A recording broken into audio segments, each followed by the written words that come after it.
Welcome to another episode of Simon Says, where facts come first. I'm your host, Jenny Simon. Grab your popcorn, grab your drink, your iPad, your notepad, your pills, the kids, call your auntie, your nenen, everybody. Get ready. We'll be right back. Thank you for tuning in to Simon Says. To ensure that you never miss an episode, click subscribe and make sure to turn on the notifications by clicking on the notification bell icon. See you at the next episode. Welcome back.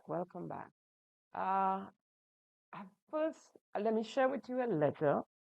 Well, I've written a number of letters, complaints, queries, questions to different entities as to some of the issues that I've been bringing to you, and we need answers too. And one such entity is the Integrity Commission, and I'm going to share that one with you today while I wait for a response from them. And so the letter, it was dated the 2nd of April 2025 to Ms. Gillian M. Bristol, the chairperson of the Integrity Commission. And dear Ms. Bristol, subject from complaint pursuant to Section 41 of the Integrity in Public Life Act, number 24 of 2013. I am writing to formally lodge a complaint pursuant to Section 41 of the Integrity in Public Life Act 2013. I have reasonable grounds to believe that Ms. Andrea St. Bernard, chairperson of the Grenada Development Bank, and Mr. Andy Williams, member of Parliament for the South of St. George constituency, and Ms. Nicole Clark, permanent secretary in the Ministry of Mobilization, Implementation, and Transformation, are in breach of provisions outlined in the Code of Conduct, the Criminal Code, and the Proceeds of Crimes Act. I have attached and enclosed 3 completed complaint forms as required by the Commission for the necessary action. I understand that pursuant to subsection 3 of Section 41, I shall not be liable to civil or criminal proceedings unless it is proven that my complaint was not made in good faith. I intend for these complaints to adhere to the principles of confidentiality as stipulated in the Act.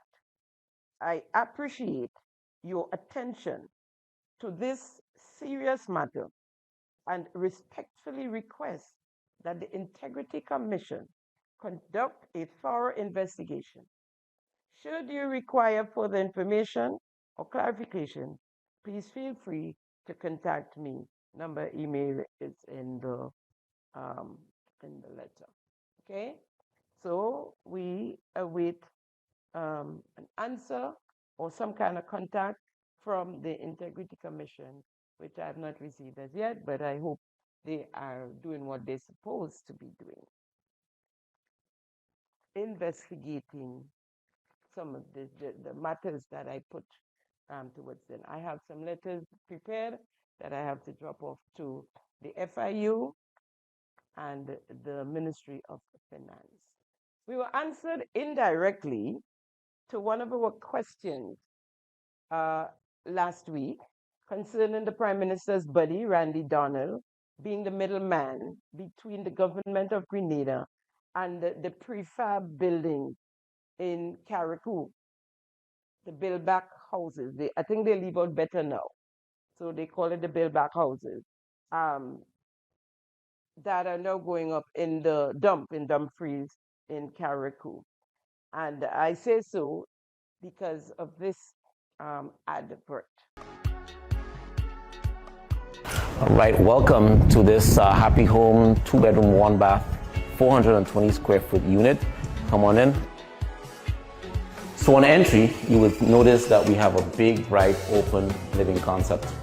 Here you have a wonderful space where you can seat 2 stools and still have storage right here. We have a hot plate induction stove top right here. However, you have the option of removing this and adding like a 32-inch range on top. Full stove with an oven as well if you want to get an appliance package. But in addition to that, a wonderful feature is the extractor fan up on top. So no matter what you're cooking, it takes the air right out. This home is wired for 220 volts, so it's sort of in standard with what we do have available right now in the local market. You have a great sink right here, nice big window for, again, a lot of light and air. All of these windows will come with screens, and then your refrigerator goes right here on the side, plugs in right there. On this area, again, you have the double doors, impact resistant doors, and these doors again are very well insulated, so it keeps the sound out. Once you close these doors, you do not hear anything much from the outside. Walking over to the bathroom, you will see the bathroom finishes are quite impressive.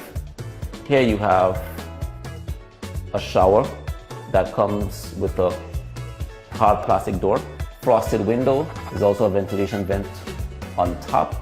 And then you also have the plugs that you can use to plug in whatever you need to use if you are in the bathroom.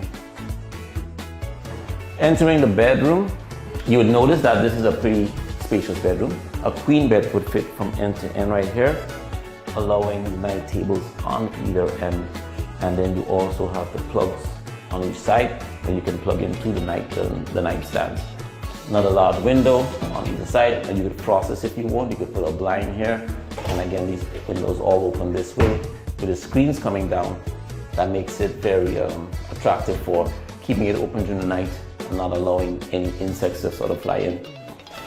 The air conditioned unit comes standard in these units in this bedroom. Again, as much as it comes standard over on this side, the living area. When these air conditioning units on, they're enough to completely cool the unit down, and again keeping that sort of insulated cool air inside.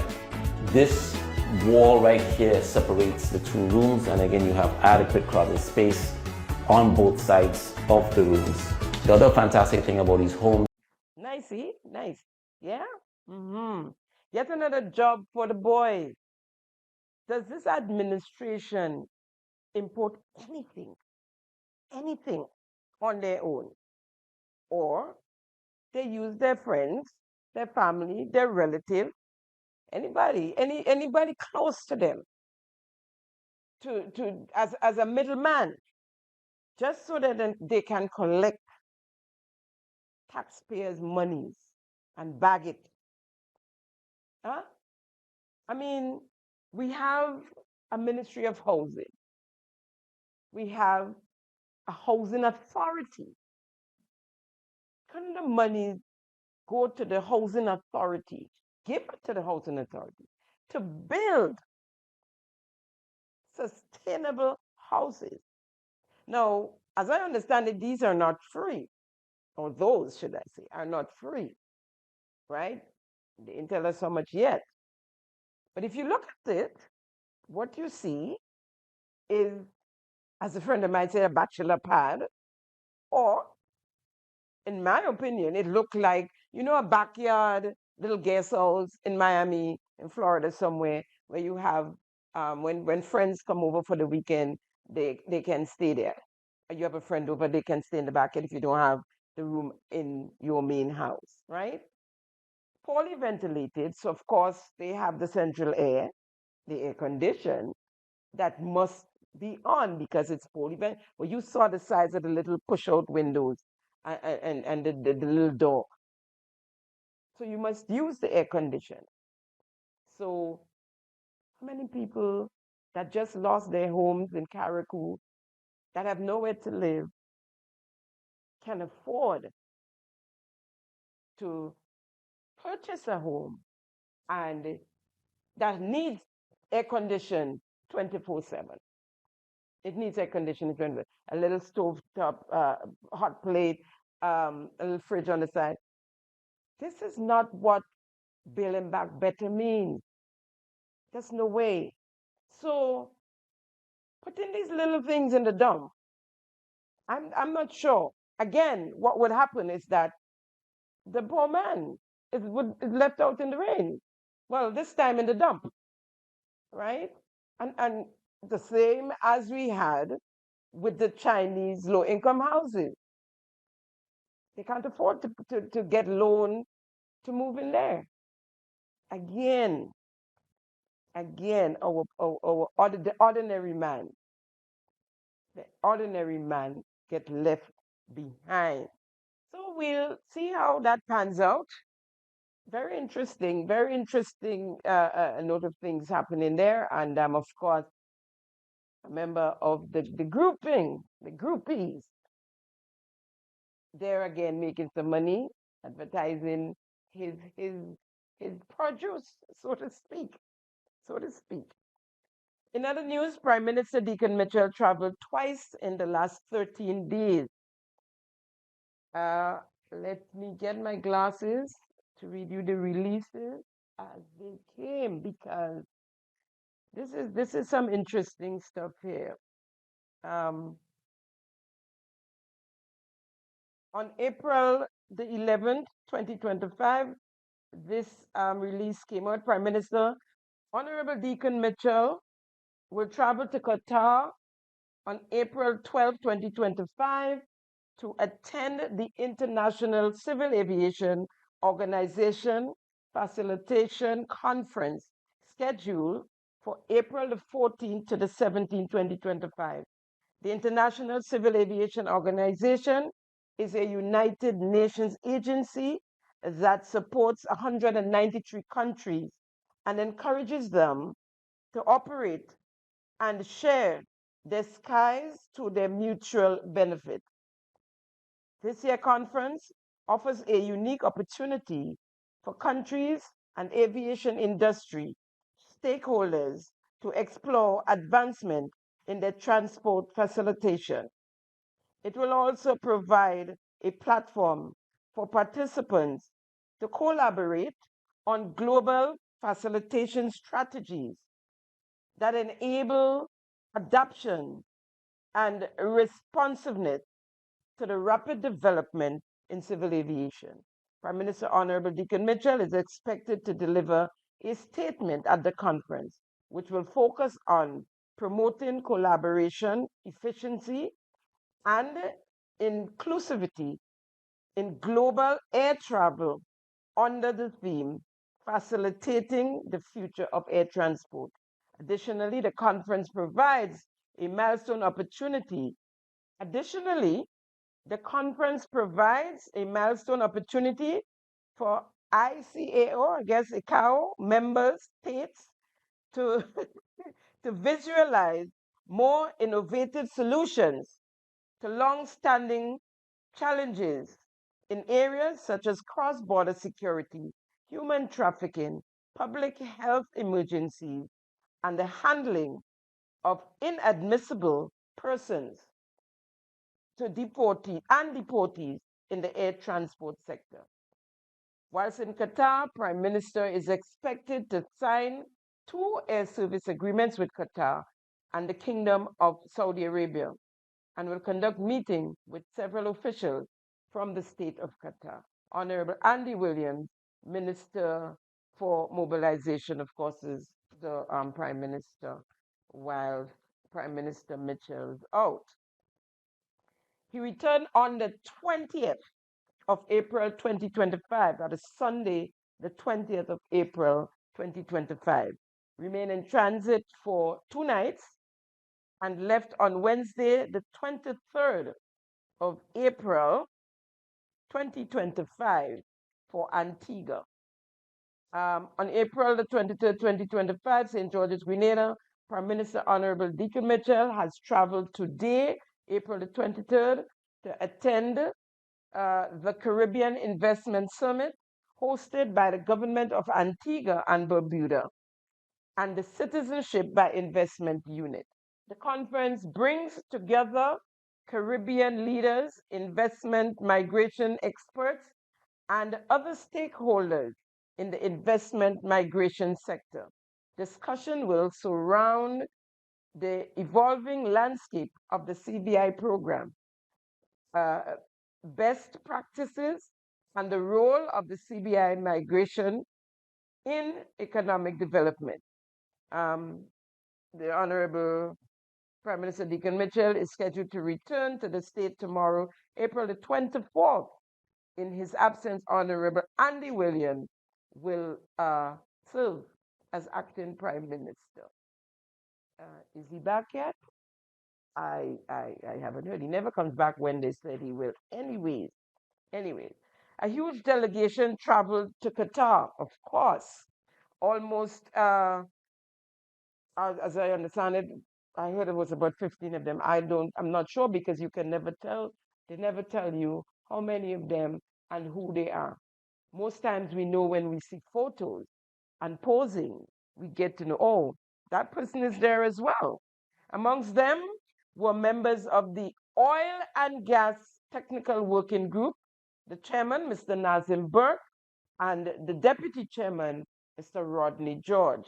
No, I'm not sure what the connection with aviation, what's the connection with aviation and oil and gas at this point, but those were the ones you saw sitting at the table um, in Qatar with the Prime Minister and his chief of staff and his uh, executive secretary. The conference, as you heard earlier, as I said, it's an aviation conference. The theme, facilitating the future of air transport. So somebody, anybody, please explain what it was Mr. Burke, Mr. Nazim Burke, and Mr. Rodney George of the Oil and Gas Technical Working Group was doing in Qatar. Maybe they got a joyride for their work, the work they put in the working the technical working group. If you look on the screen, you see photos of Mr. Burke and Mr. George sitting at the table with um, Prime Minister Deacon Mitchell and some of his entourage. We were never sure, we are never sure what the whole truth with the Prime Minister and his travel. There's always some form of deviation. And for the most part, we are never told what went on at those trips and who went and what for. We're never told, really. We know the cameraman is always there. We know the advisor, Andrea St. Bernard, is almost always there as well. Of course, he's not leaving home without his chief of staff these days. It's like his American Express and his secretary, his executive secretary, Mr. Kira Letty. This time around, even before his return, we were told of an aviation signed agreement between the government of Grenada and the Kingdom of Saudi Arabia. Meanwhile, Grenadians must overnight in Barbados when traveling to the US Embassy there because there is no early morning flights from Grenada to Barbados. It can take us an entire day or more to get to any other island or country in the region outside of the Eastern Caribbean. But by nothing, we follow in the money. The money is in Qatar. Something extra special is down that side, Dubai. Something is happening down there that the rest of us are not aware of. Um, by the way of announcement, Prime Minister Deacon Mitchell uh, was on Wednesday, the 23rd April, in St. Lucia. He was going to Antigua. I guess he was in transit in St. Lucia, but he was there on hand to welcome home the St. Lucian Carifta athlete. Let's look at this clip.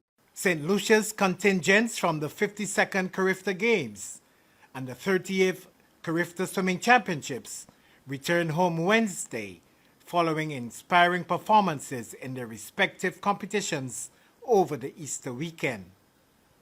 The teams were welcomed at a reception on arrival at the George F. L. Charles Airport.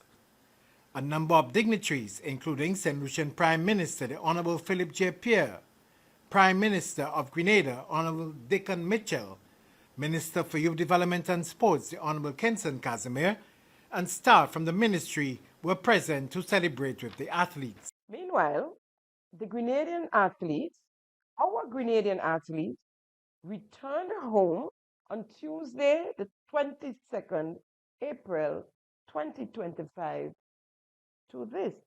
If you look on the screen, you see a photo, a snapshot of the ministers and members of cabinet who went to greet the team.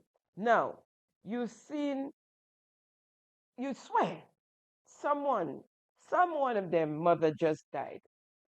It's supposed to be a joyous moment. Who's on their phone? On their phone. Look at the state of the minister of sport.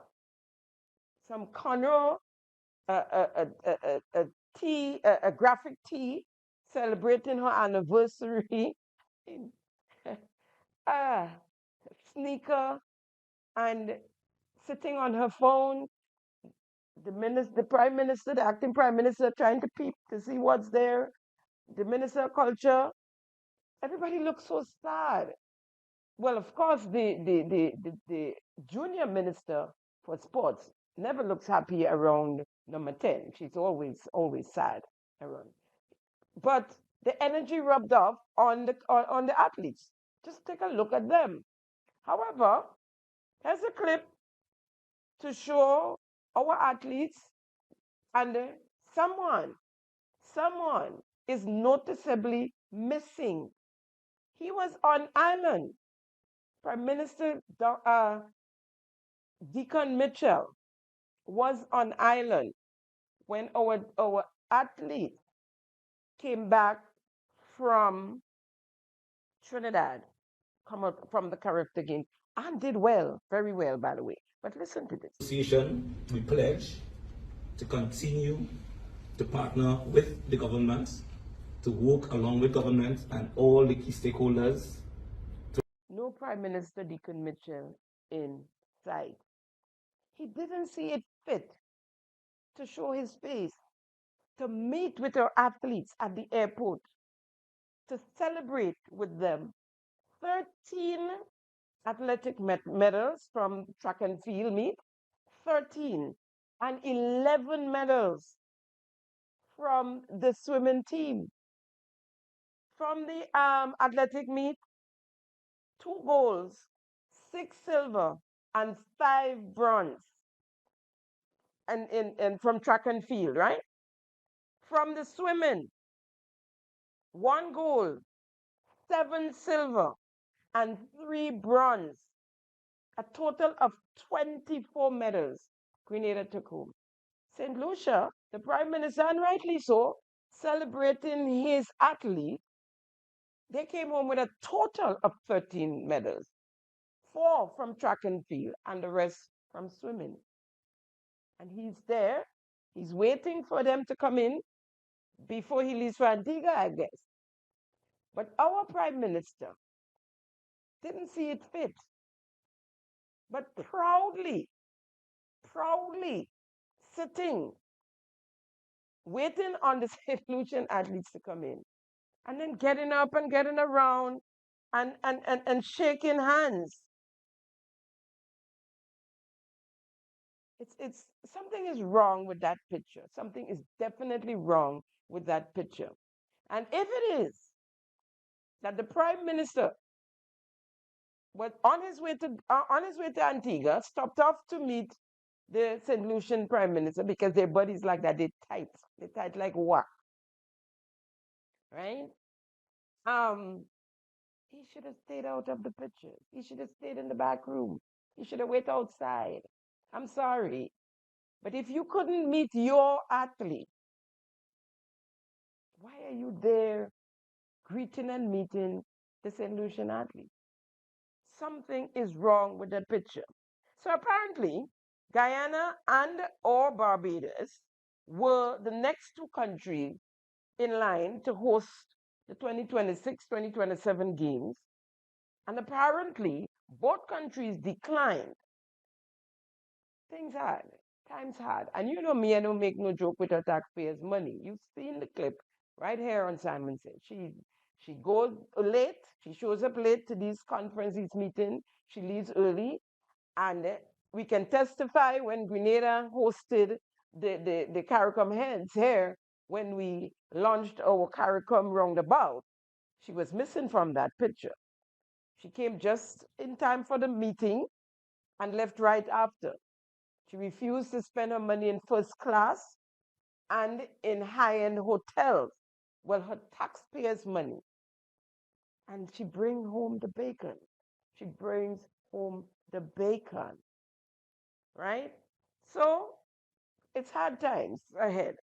So both countries declined, and apparently Grenada is willing to facilitate the 2026 games, the Caribbean. Notwithstanding, they only just left Grenada in 2024. We just hosted the games, right? And only a few weeks ago, it might have been more than two for now, Prime Minister Deacon Mitchell at the town hall where he corralled you guys down to the Trade Center. I love using it because I have to use it back on him. Remember, he's speaking about the former Prime Minister corralling people down. Yeah, he corralled the people down to the Trade Center, the said Trade Center. And he mentioned there that Guyana is the country with the largest growing economy in the world. So according to Deacon Mitchell. Well, hear him for yourself. Guyana is the fastest growing economy probably in the world. They can consume almost anything that we can produce. We now have direct flights between Grenada and Guyana. We are importing sand from Guyana, and the vessels are going back empty. So there are opportunities for us to put things on the vessel to be sold in Guyana. So Guyana is obviously doing better than us. I mean, Guyana has lumber. Remember, after Beryl, a whole trailer of lumber and showed up. Guyana have bauxite, Guyana have gold, Guyana have oil and gas. Okay? Now here is the president of NACA. Very simple. Unfortunately, Guyana presented to the Congress their inability to host the event 2026. As a result, it opened up the floor again for member federations or countries to offer to host the event. When we say offer, it's an expression of interest. In the case of Grenada expressed their interest and they intend to host the bid. Nothing is awarded until there's full compliance, and we want to commend Grenada, of course, right, for stepping forward. Grenada is well suited, in our opinion, to do so, but there's a formality. And I must add that at this juncture, Grenada was the only one that offered to host, and we're very, very grateful for that. But we don't want to assume anything. And so therefore, we'll await the support of letter and approval from the respective administrative arms from the country. So for all intents and purposes, Grenada, has expressed interest, and obviously it's a formality whereby we would wish to conclude it at the earliest possible time, but we've given the member federations 30 days to be able to provide, because it is unfair to expect that, and we had expression of interest for other events, and it's the norm. So because they weren't prepared to bid or come prepared to bid or make a presentation to provide the government's letter of support and guarantee, right, we take the position that if you're interested, it's non-obligatory, but express your interest, and then once we receive the documents, the council will meet, and then we make our final decision. Now this. While the dust continues to settle on this year's games, there is still no host for the 2026 edition. Barbados was originally slated to host the games, but withdrew last year due to stadium renovations. It is customary that the following year's host be announced at the end of each year's games, but the door remains open following a congress of the North American, Central American, and Caribbean Athletic Association, or NACAC, on Monday at the Hyatt Regency in Port of Spain. 2024 host nation Grenada has expressed strong interest with a final decision on the host set to be announced at a later date. The Bahamas and Curacao are interested in hosting in 2027, while Barbados and Guyana are interested in 2028. And here's a fact: Guyana has never actually hosted the Carifta Games since it began in 1972. Now, we express an interest. This from a country operating under debt suspension. We pass a deficit budget. We need to borrow $825 million to support that deficit budget, our 2025 budget. Hurricane Beryl victims in Carriacou received 7 homes so far. Petit Martinique, 0, nothing, zip. 11 months and counting, right? But we express an interest in hosting almost a back-to-back Carifta game. This from an administration that refused to support the local games, the invitational. You couldn't get the board, the company together, they couldn't get support from the lottery authority, from the CBI. I think central government was willing to give $250,000. Yeah? Is it? But we're ready to host another Carifta game. The people from St. Mark, yes, they were victims from Hurricane Beryl in St. Mark, who have tarpaulin or makeshift roof on their homes still. They were visited early and nothing. They saw no one after that. Trying to put back their homes together on their own before the next season begins, right? Tarpaulin with bricks on it, makeshift roofs. St. Patrick, I think from what I saw, I haven't seen or heard of any yet. They got about 10 built back better houses. Of course, there's still the 26 ones that was being renovated and the 15 new ones that were supposed to be built under the Ministry of MIP, spending some $36 million, and they're invisible. No one in St. Patrick knows where these houses are, right? Our healthcare system is at its worst, in a most deplorable state. Our infrastructure, roads, bridges, is a disaster in deplorable conditions. We're sending home our young people, the Imanis. We're sending them home. And we are looking to host Carifta 2026. Priorities, something wrong with that picture. Are we the richest island in the Caribbean? I mean, I know you're looking for a feel-good moment, but how does that affect us in a way that would equal, how does that affect us as a people? Really, we do love athletics in Grenada, but can we afford it? there money somewhere that we don't know about?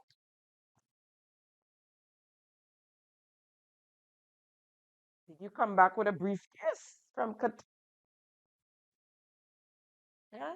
And of course, we getting direct flights these days. It's easy to travel with a briefcase now, huh? We don't have to go through the UK and direct travel. We need, it's not too late. We need to prioritize. We need to prioritize. Moving along, just bringing to you some current affairs before we get to the meat of the matter. So our delegation to the expo in Japan, they made it. And they made their appearance as well. And as I understand it, the Japanese government sponsored 10 persons, 10 persons. And the rest of the delegation was sponsored by the government of Grenada, of course. Included in the delegations are officers from the Ministry of Culture. We had the Minister of Foreign Affairs and his wife, among others. Now, let's take a look at the parade first. Let's take a look at the parade.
I hope you saw the Minister of Foreign Affairs in his, I guess that's a VECO outfit, and following closely behind to his right in an orange polo is his wife, Trinidadian, living in Trinidad, never lived here permanently, paid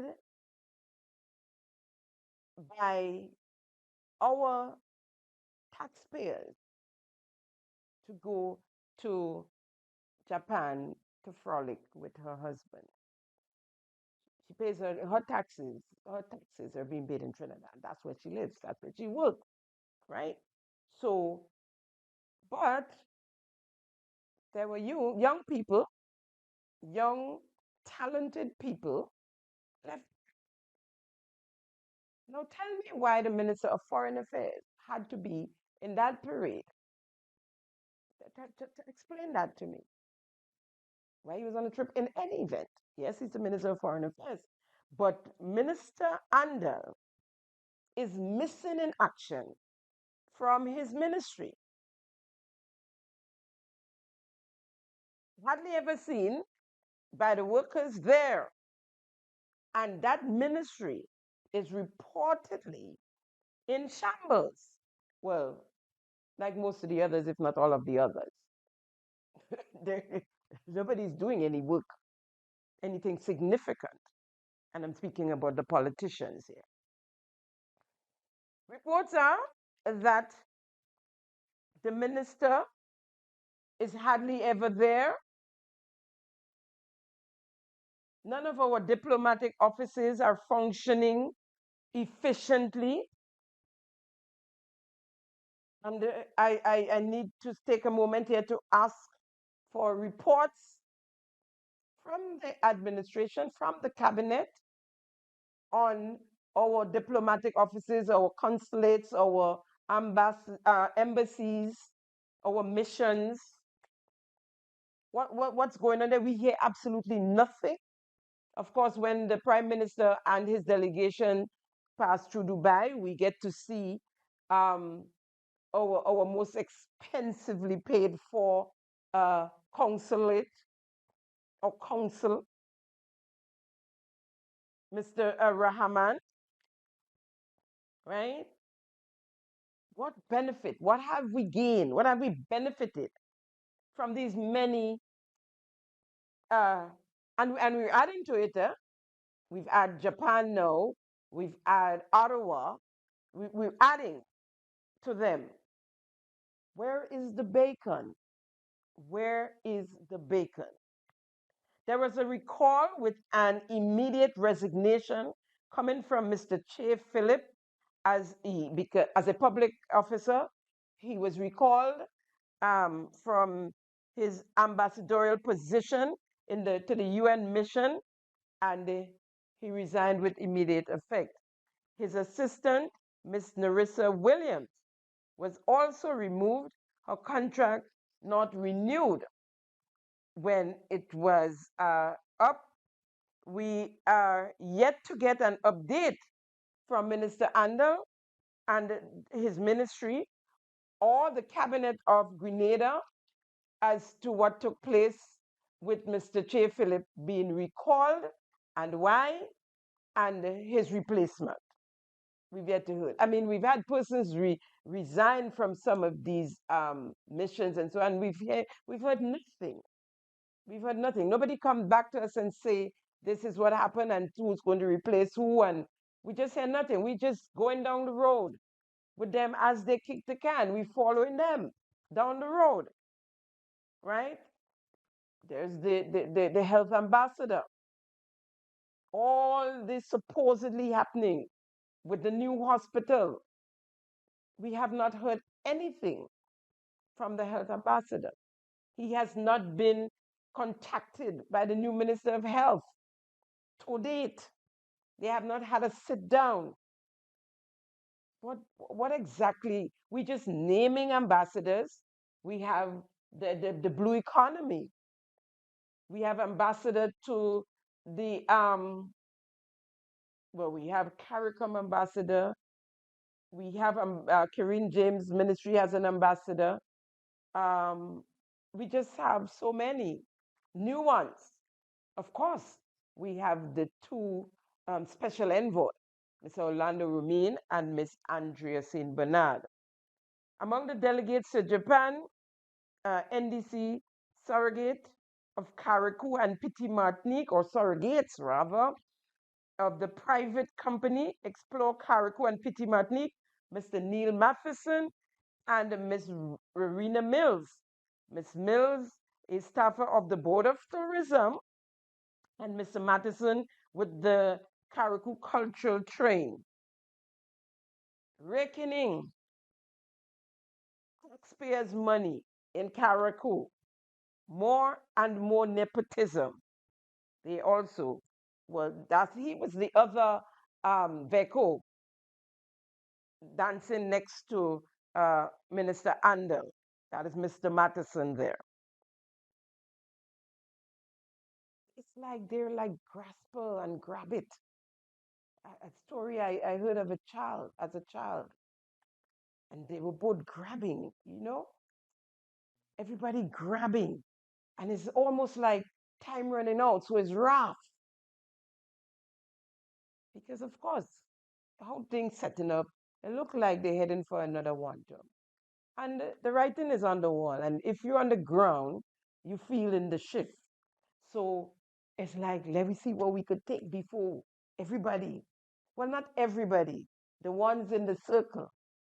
The ones in the circle. If you close to a minister, if you a technocrat, if you close the air, because I brought to you last week that young man who's going to go to jail for doing what most of the others are doing, really. Nothing different. Nothing different. Now, like the NOC and the Jubilee Secretariat set up for the Golden Jubilee celebrations, so was an office set up for the Japan Expo called the Trade Commission. Why, the question is, to continue paying surrogates. Why else? Like Miss Gail Purcell, who went from chairperson of the Secretariat for the Golden Jubilee to head of the Trade Commission. Now, as far back as I can go or could go, I tried finding out from public servants, permanent secretary, former ones in there. What exactly is this Trade Commission? And no one. People that spend 40 years in the public service, 30 years, persons that are there 20 years, 15 years. No one can tell me what is the Trade Commission. It was just set up for eating food, right? And so, as I understand it, Miss Purcell has been in Japan for some months now, and will be there for another few months. As a matter of fact, one of her workers in the secretariat was brought up to Japan a few weeks ago. And as I understand it, she's going to be there for 6 months, 5 to 6 months. I'm not sure what else is happening in Japan because our delegation would be there for some days, maybe a couple of weeks at most, and be back. So I'm not sure what the the the the, the settlement in Japan is about as we speak. But these are things I'm going to follow up with. Anything to rake in taxpayers' money, anything, and it's the same set of people. The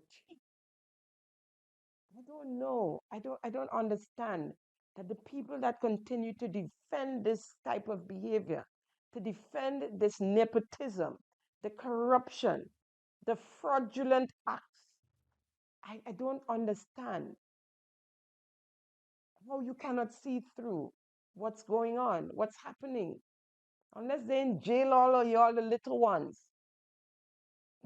Y'all probably wouldn't see what's going on, you know?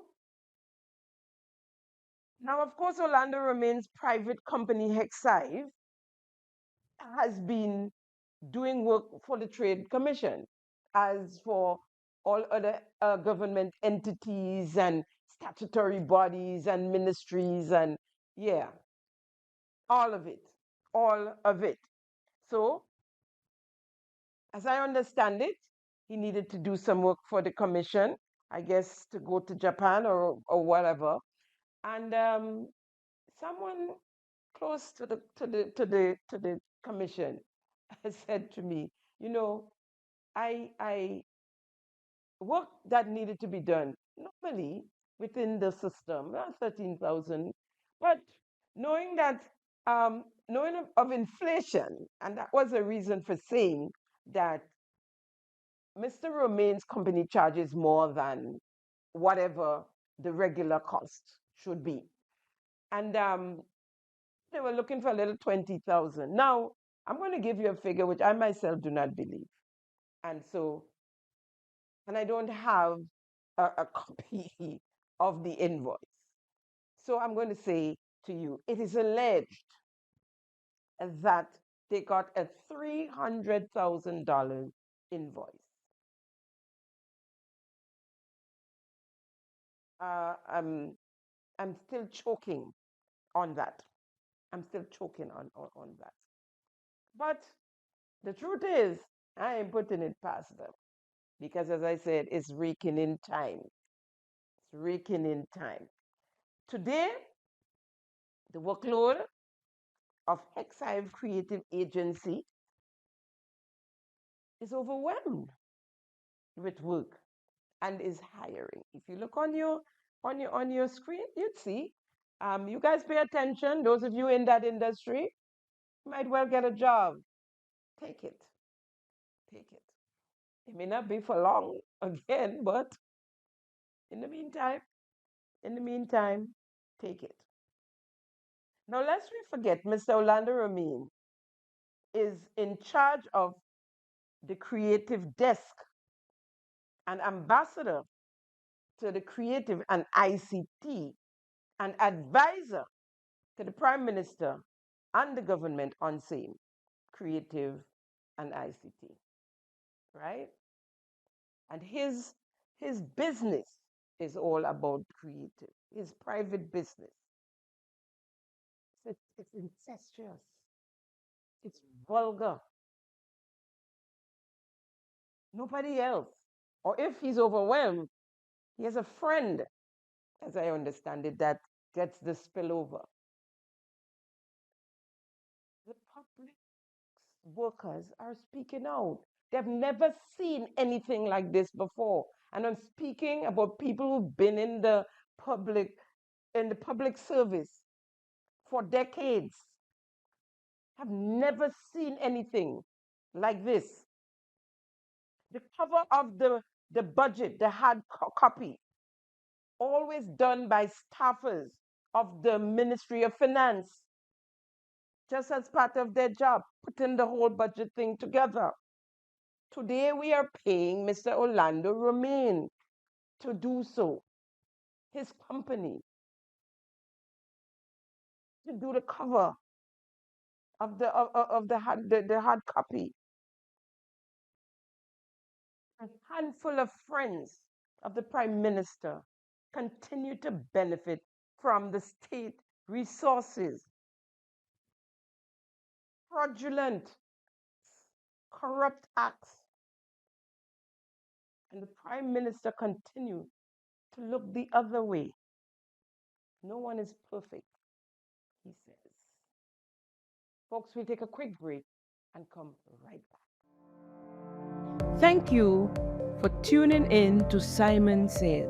To ensure that you never miss an episode, click subscribe and make sure to turn on the notifications by clicking on the notification bell icon.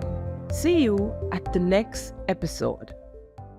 Welcome back. Welcome back.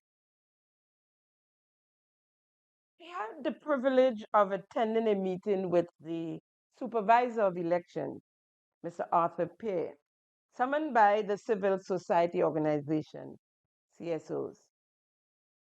Folks, with this administration, almost 3 years in office, and a clear sign of heightened election campaign, you will think that our business, our electoral business are in order. It's far from. It's far from. And I say heightened campaign because if you were not aware, pay attention. The NDC, the Prime Minister has never stopped campaigning. We really don't even have a government as it seems. What we have is an NDC party sitting in the cabinet. There's no line between the party and the government. When they have a town hall, it's a government that's supposed to be a government. It's an NDC town hall. And when you look, the same faces, the same people busing from the one in the Trade Center to the one in St. John's, and they're moving on. And their surrogates get up and praise them and say, we will have patience with we government. We waiting. You understand? It's the same set, but they are the surrogates. The same set under the live, right? So we do not hear from our government. We hear from the NDC party in office. The line is all blurred and has disappeared. There's no line. The meeting was held on Tuesday, the 22nd April 2025. Now, in answer to our question on persons not being able to get registered, and if you remember last week, I asked the question, what's going on? Because nobody said anything. Persons were going to get registered and they couldn't. And I was mainly complaining because the complaint I got was from St. George Northeast and a couple other of the constituencies.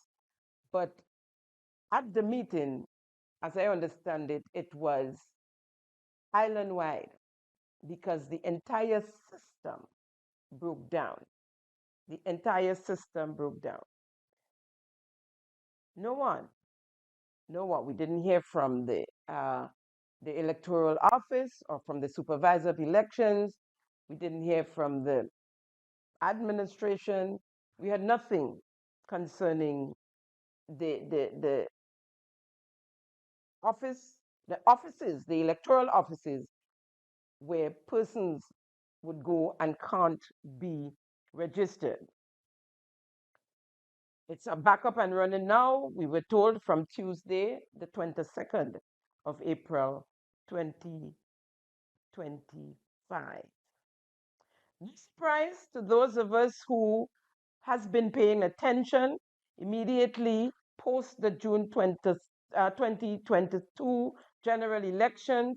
We were told that the system had to be changed. The company that produced the system was out of business, and therefore there could be no maintenance, there could be no upgrade of the system. So the system is back up and running. But we were told by the supervisor of election, Mr. Arthur Pierre, that it can happen again. Of course, they said if it happened again, they can patch it up again. But we know that it can happen again because it's no good. And no amount of patching can keep it running for the long haul, right? But here's this. There's no definite move as yet to access a new system. According to the supervisor of election, there will be there's no tendering out there as yet. He said they are preparing they are looking at new systems at the moment, but there's no tendering in effect. Now, you, the people of Grenada, Carriacou, and Petit Martinique, must note that the new system will come with a zero start, meaning we all will have to re-register, a process that, according to the supervisor, will take more than 2 years. Now, let us bear in mind that we already into the 3rd year of this election cycle, of this governance, whatever that is, the NDC in office. We are almost 3 years into that. So we basically left with 2 years. There's no tendering yet for the new system. I don't even know, it doesn't even seem like they've seen a system that they say, yes, this is the one we're going to purchase. Or have someone purchase, because remember the tendering. And remember the government, they don't know how to order anything they need anymore.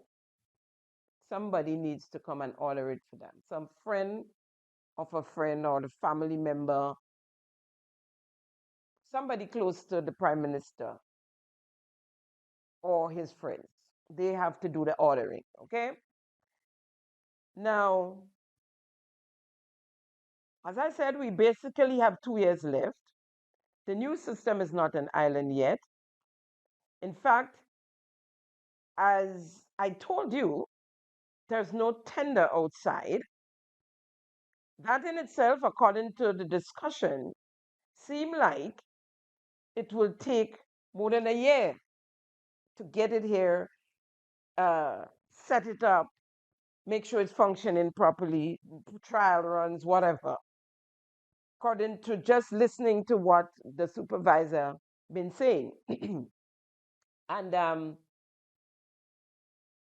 he doesn't have a timeline. He couldn't give us timelines. He's unaware. He couldn't give us timelines. So if you remove another year, that's 4. And we left with 1 year to re-register and to keep on registering, continuous registration, right? And we're already behind because we have a system that is breaking down. Now, once the new system is launched, the old system, it would be no more. You can't cut back, right? Hence the reason they're speaking re-registering for all eligible persons in the entire Tri-Island state. Now, since as it stands, we have already run out of time, in the words of the supervisor of election, Mr. Arthur P., and I'm quoting here,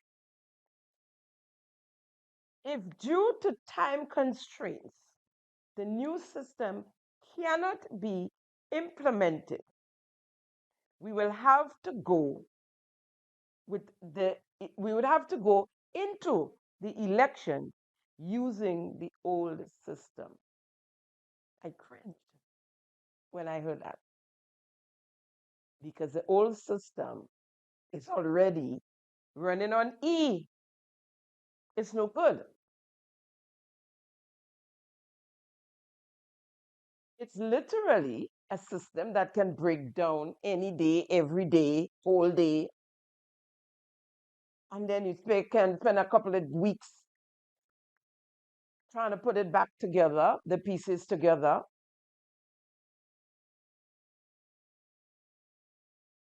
So my conclusion is, and should be yours as well, that we will be voting through the same inadequate system.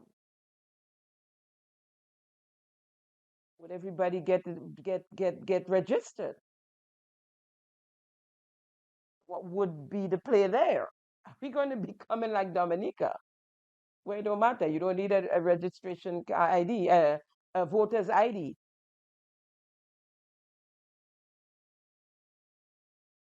But those who assemble resemble. If you notice, there's a trend with our Prime Minister and 2 or 3 of the others in the Eastern Caribbean. Are they paying the same consultant? It was not a question. That was a statement. Folks, all this from an administration that picketed the electoral office when there were concerns about inefficiencies. I know, I was there. Take a look.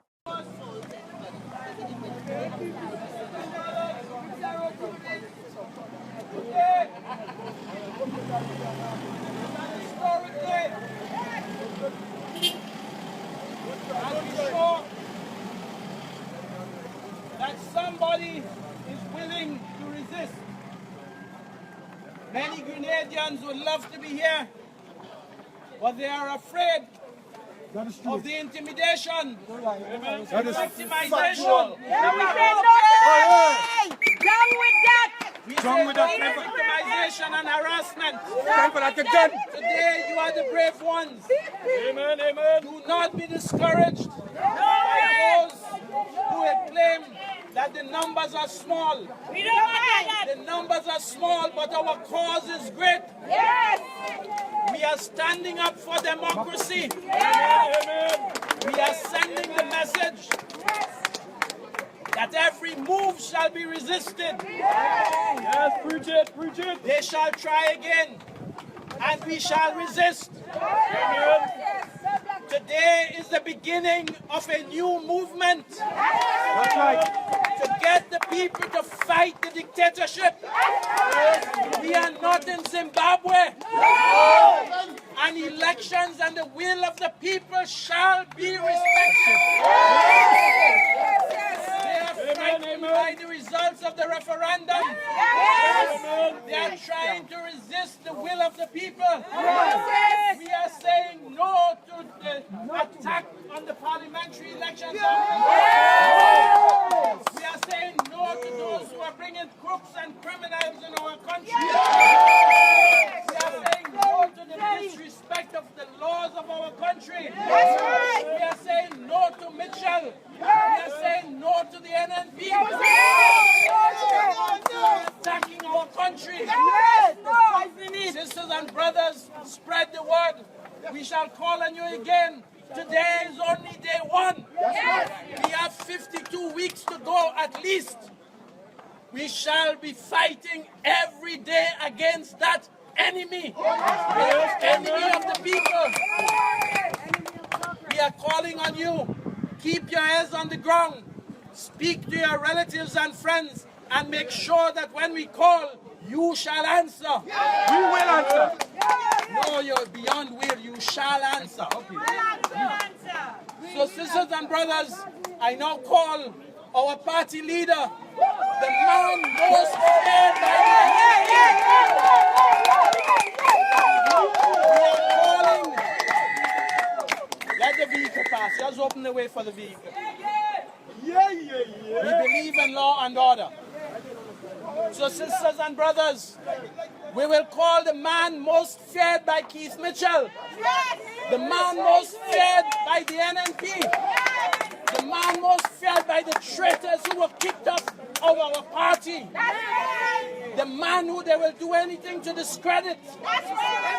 They are afraid that for once Grenada will see in modern times a leader other than Tillman Thomas, Raffit and Brizan, a man who will show that Mitchell knows nothing about politics and will take Grenada from darkness into light. We call our leader, the indomitable, the greatest leader that Grenada will see to take it forward, none other than Nathan B.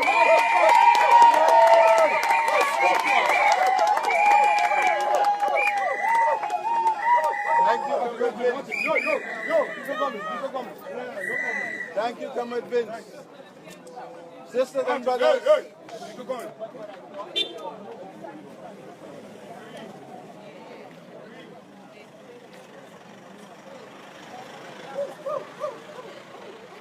and brothers, first of all, I want to thank each and every one of you for coming out in your numbers to be with us here today on this very important cause.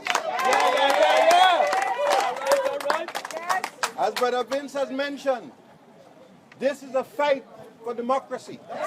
This is a fight for our country. This is a fight for the integrity of our electoral office. This is a fight against despotism and dictatorship. This is a fight against Project Grenada and one-man rule. And we must ensure, sisters and brothers, that we take the fight to the new National Party. Our struggle is a just cause. Our struggle is a just struggle.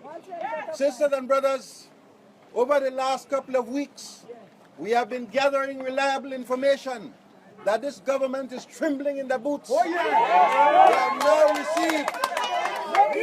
have now received from the experts that they hired. They have now received from the experts that they hired the analysis of the referendum and what it means for the upcoming election. and they are very nervous. They have commissioned a poll, and the results of that poll is also telling them they're going to lose the next election.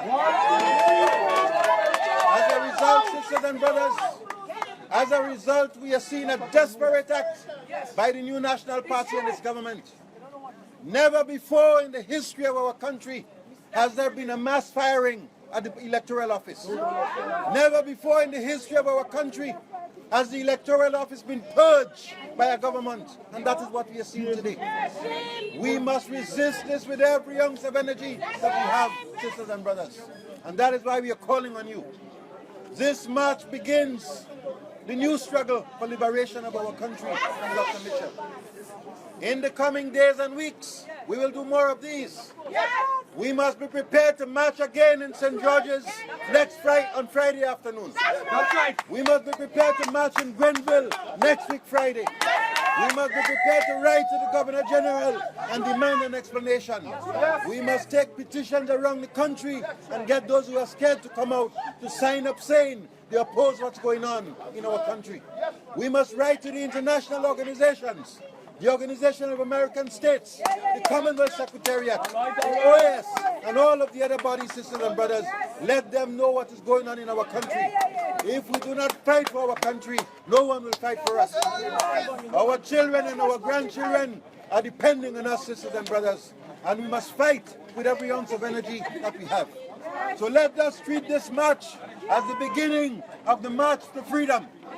Let us treat this march as the first steps to our freedom and our liberation from the new National Party. Today, sisters and brothers, we will continue that fight.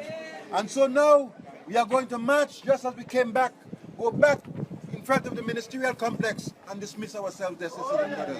Long live the people of Grenada! Long live our democracy! Long live our electoral office! Long live! Power never, backward never. Overcome! We shall overcome! Needless to say, we got 15-0 in that election, that upcoming election, right?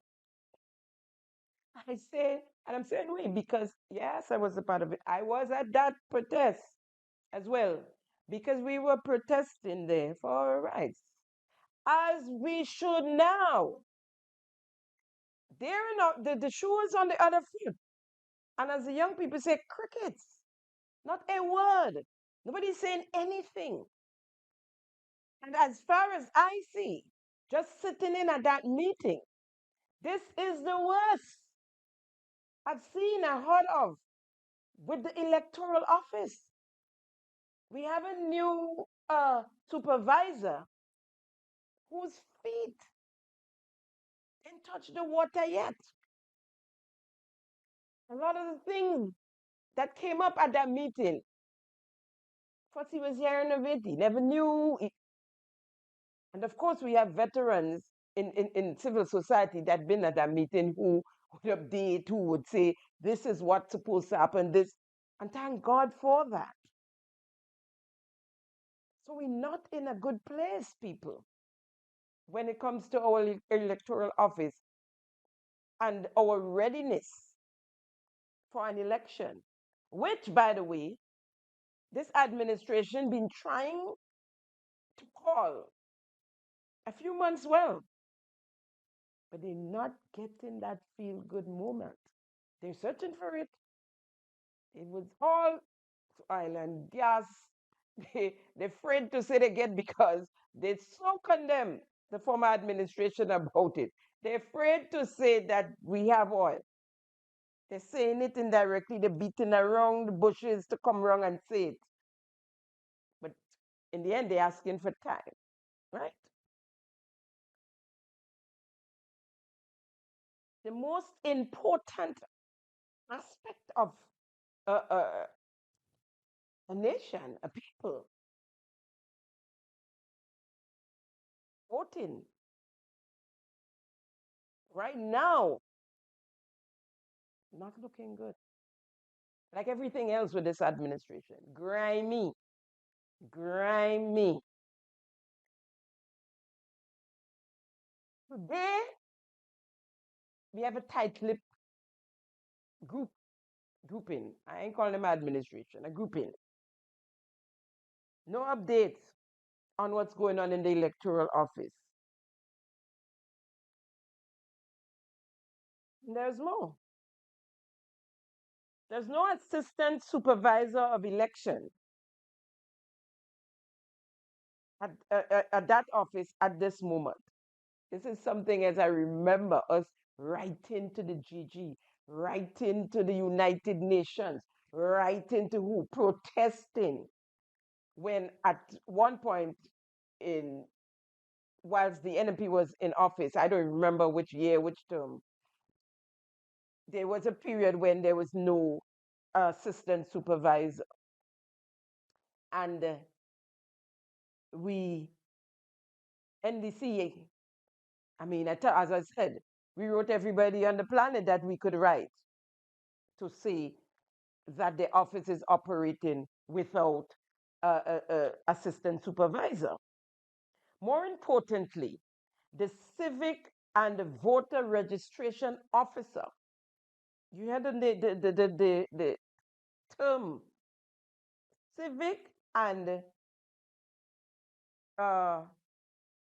voter registration officer has retired over a year now. The individual, the gentleman retired. And there was no replacement. I wonder if Vincent Roberts and Nazim Burke and the likes know about that. Tillman Thomas. 1 year already gone. And there's no replacement.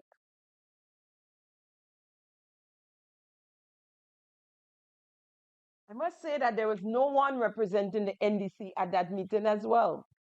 No one. They don't care because they're in office.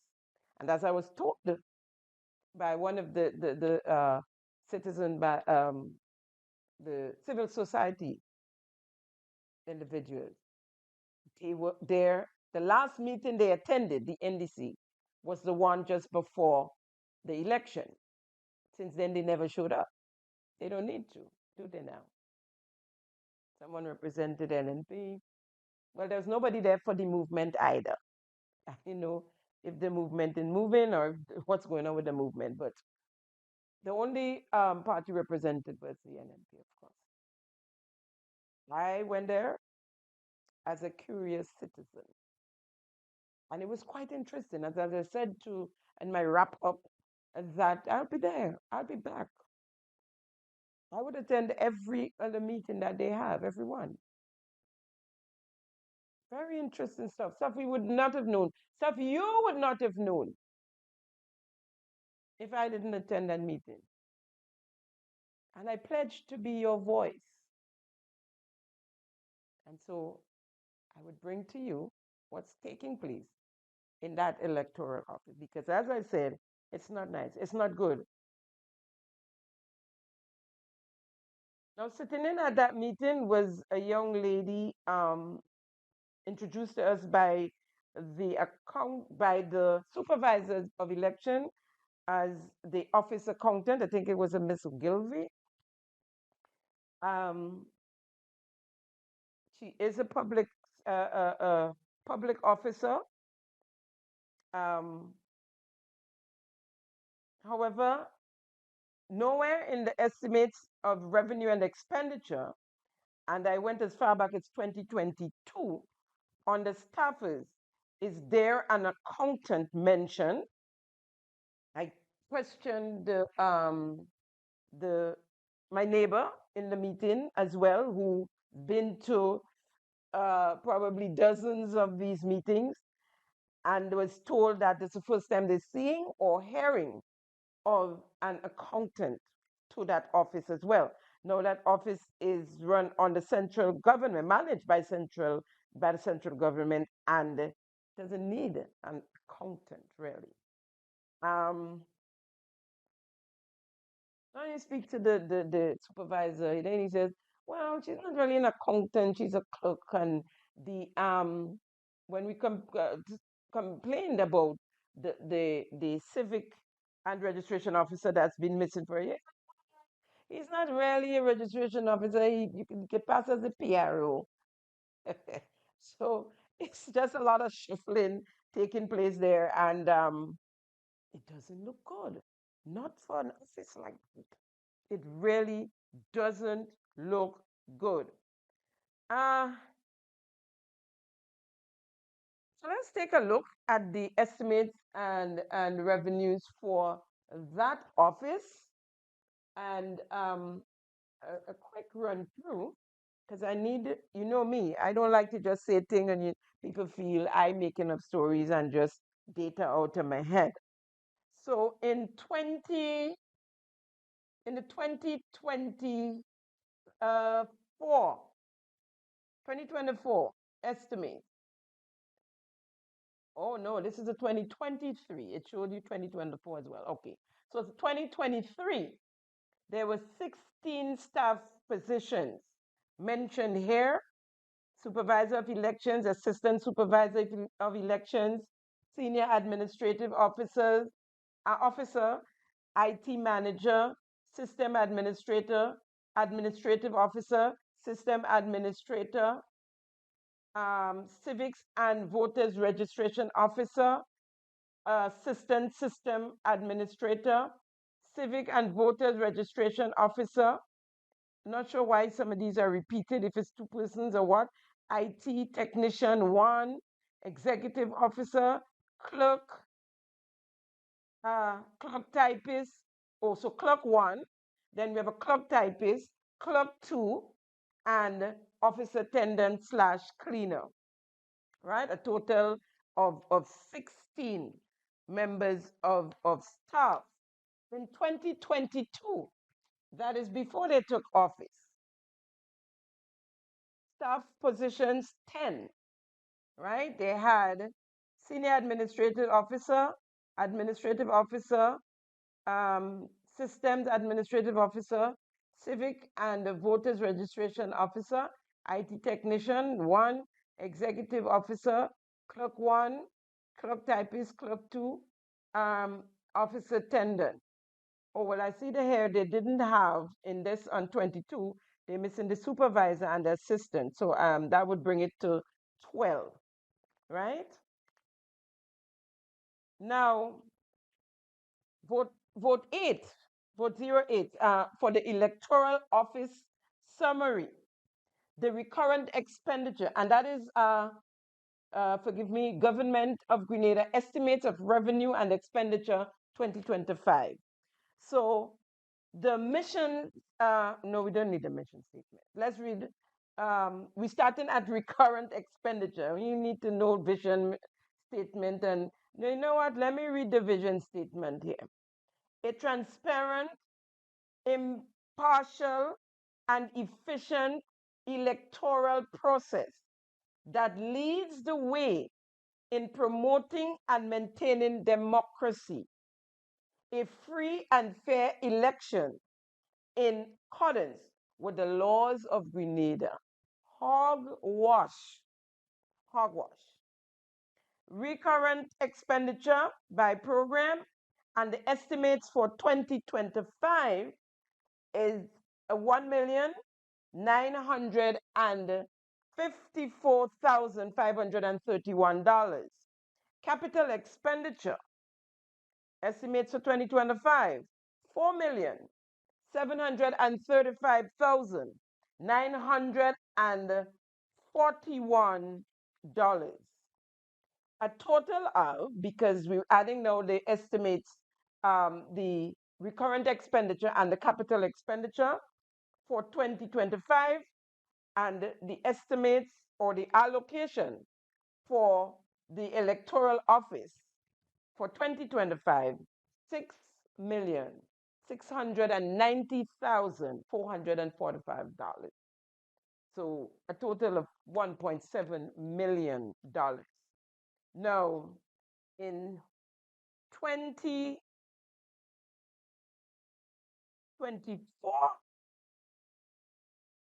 we had a total of $4,742,490. So we almost have like a $3 million increase in 2025. And asking the supervisor of election if what does he doesn't know. He doesn't know what the this almost $7 million is for right? So and then see if any other thing here I need to draw your attention to in the estimates. That's basically it with the estimates. So we have a 6.7 million, you can see. I would assume part of that is for the capital revenue there is for the system that to be ordered, the new system. So that could be probably, you can say that is for the increase in this year's budget estimates towards the electoral office. Further information reaching me is that the citizens under the CBI program are registering. Now, later on, I'll explain this whole CBI thing for you guys, for those of you who are like me and not aware of this whole CBI program and the breakdown of it. In essence, their agents are registering them. Some of these people never even touched the soil of Grenada. So they've been, whoever the agents are, they're registering them. Now, information reached me that before and quite recently, probably over a year ago, just under a year ago, they were being registered with their certificate. Once their citizenship had been approved, before they would receive their certificate, which would say they became a citizen through the Citizen by Investment program. Now, these days, and this is coming from the supervisor of election, he said he don't know who is who anymore because they changed that. And the certificate just says citizen. So if it's citizen by marriage, you don't know. If it's citizen by investment, you don't know. It just says citizen. This is something to watch at, to pay attention to. Why the change? Why the change? Now, what is the former supervisor of election was removed just over a year removed from that office because his office recognized that most of the CBI citizens, because the certificate then said citizen by investment, citizen by investment, it would say there. So everybody know that you became a citizen through the Citizen by Investment program. And that these citizens, most of them, had the same address, that of an address in Wester Hall, St. David. So they queried it and wondered, well, what's going on there? He was removed, and the citizen by investment bit on the certificate was also removed. Of course, he was replaced with the now supervisor of election, Mr. Arthur Pierre. When questioned about the CBI citizens at the Tuesday meeting, Mr. Pierre disclosed that there was a change and there was no way for him to know if citizen by investment citizens are still registering. There are also allegations of deed polling.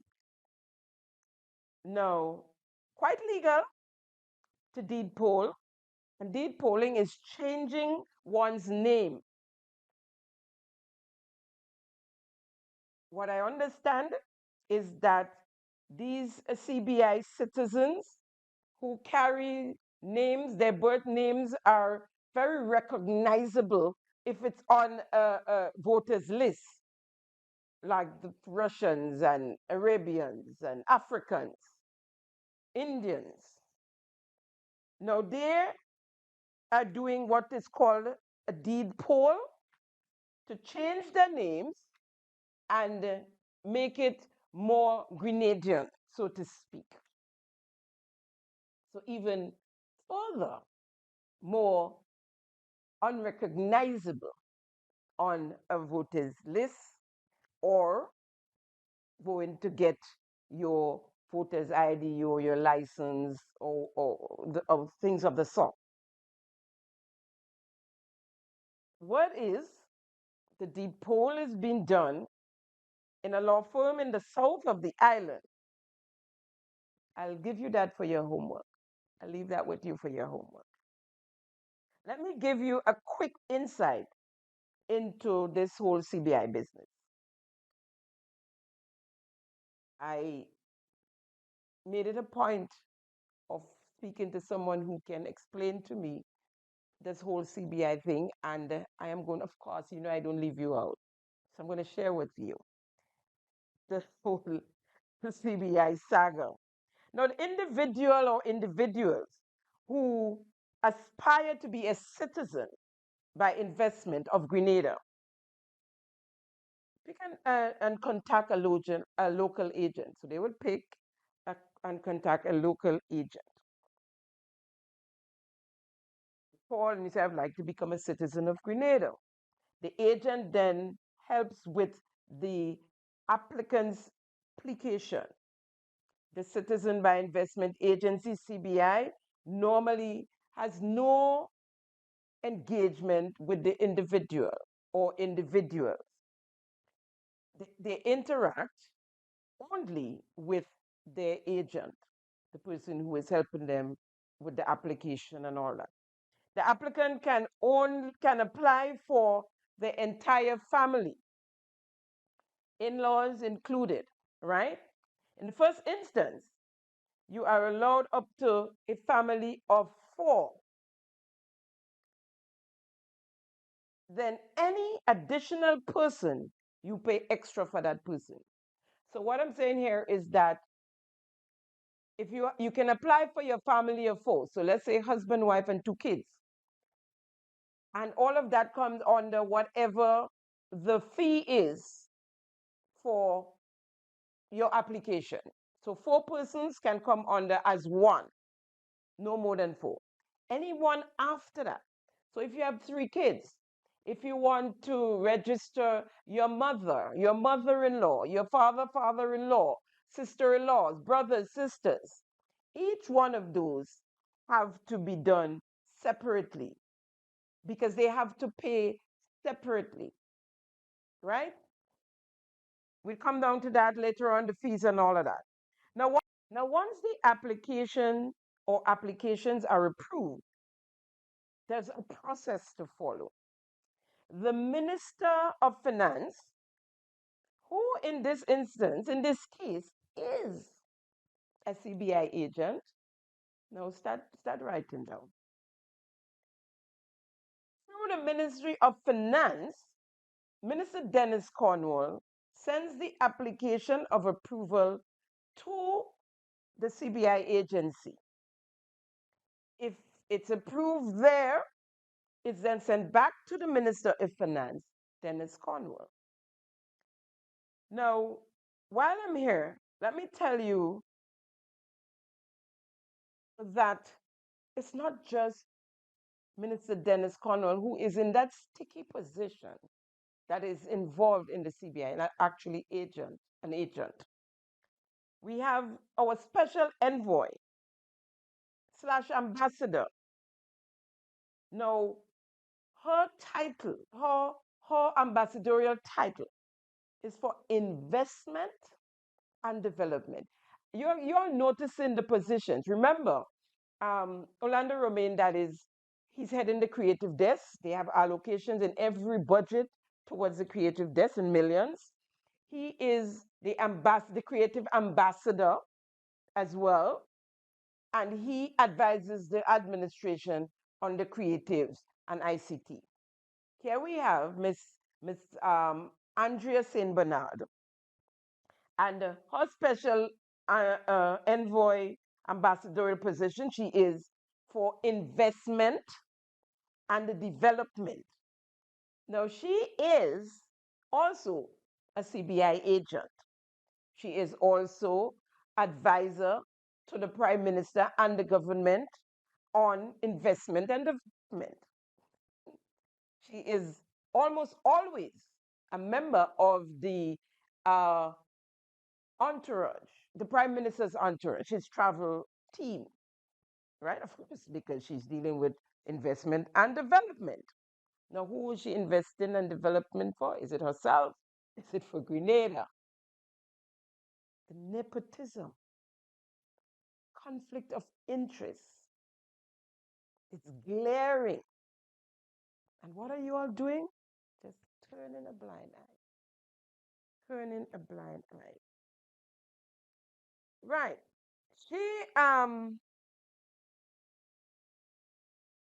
So she is a CBI agent, right? The Prime Minister, as a candidate in 2022, was, and I say it, I have to try to coin it well. He was a CBI agent, name, email address, and everything through a company separate and apart from Mitchell and Co. He has a former company, and that is what they're doing these days. So it's not easy to pin them to being agents because now they have a company, and it does is not just. But in the case of Minister Cornwall, he's a sole trader, so ain't no getting away from that. You either in or you out, right? And he's in. Now the then leader of the NDC, now Prime Minister Deacon Mitchell, was an agent, a CBI agent. He became MP for St. David, member for St. David, and Prime Minister as a CBI agent. Now, after some of us started to make the noise about it, he removed his name, his email address from the company because the address, the email address, it was his and his company's. And so he removed that. And so I guess I am the one collecting the money for that company now as an agent. Yes, it's coming to Simon Says. That's funny because we all know removing an email and an email address is no big deal. That's just for the eyes to see, right?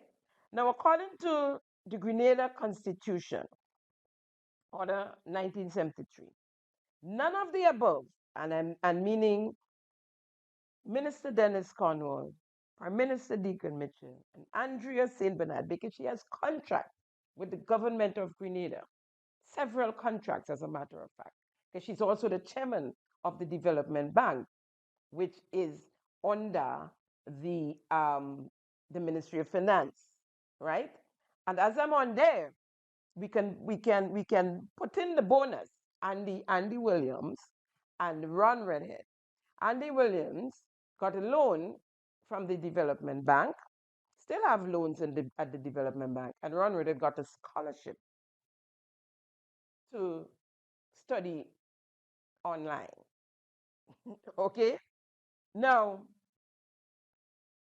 let me get the Constitution for a moment because we gotta read here. Now we see we have here the Constitution. I went and purchased me a new one. Yes. So let's get to section 31, subsection 1. No person shall be qualified. And let me give you the caption. It says qualifications for membership of House of Representatives. And we go to section 31, subsection 1. No person shall be qualified to be elected as a member of the House of Representatives. He is, by an A, virtue of his own act under any acknowledgement of allegiance, obedience, or adherence to a foreign power or state. And that is if you're a citizen of not a Commonwealth country, outside of Commonwealth country, of the US, etc. I'm going to skip and go right down to the relevant section here, E. Subject, let me take D. Let's do D and E. So of representative, if he is under sentence or debt imposed to him by a court,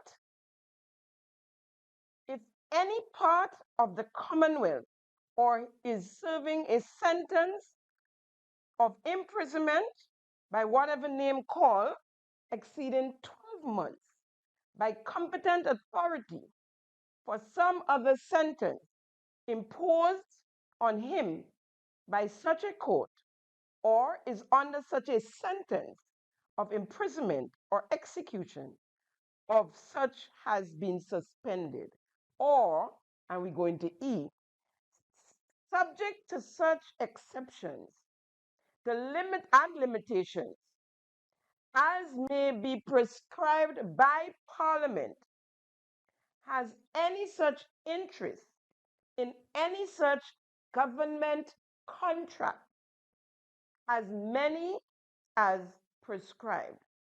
Subsection 2, Parliament may provide that a person shall not be qualified to be elected as a member of the House of Representatives if he holds or is acting in any office that is specified by Parliament and the functions of which involves responsibility for or in connection with the conduct of an election or the house or the compilation of any register of voters for the purpose of such an election.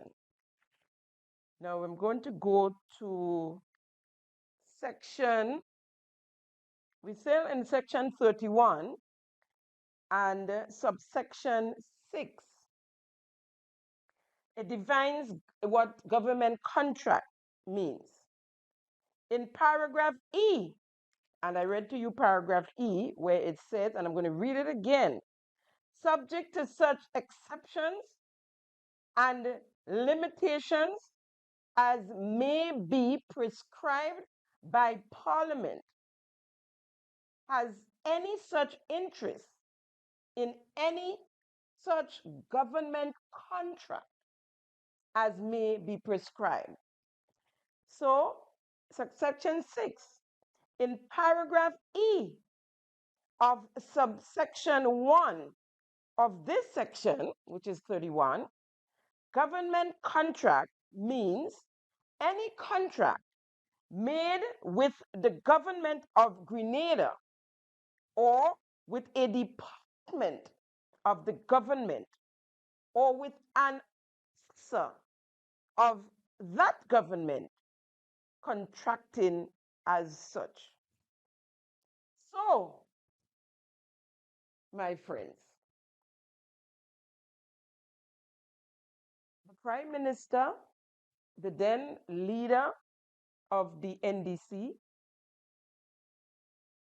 candidate Dennis Cornwall, candidate Andy Williams, should have been nominated as candidates for the NDC according to the Constitution. And so, according to the Constitution, they still, at this point, should not be sitting in the House of Representatives. I didn't run right into it. Should not be. The CBI unit is a department of the government under the Ministry of Finance. Minister Andy Williams through his loans from the Grenada Development Bank. Also, is aligned to the Ministry of Finance. Should not have received these loans as a minister of government, as a representative. Clearly, it states clearly in our constitution.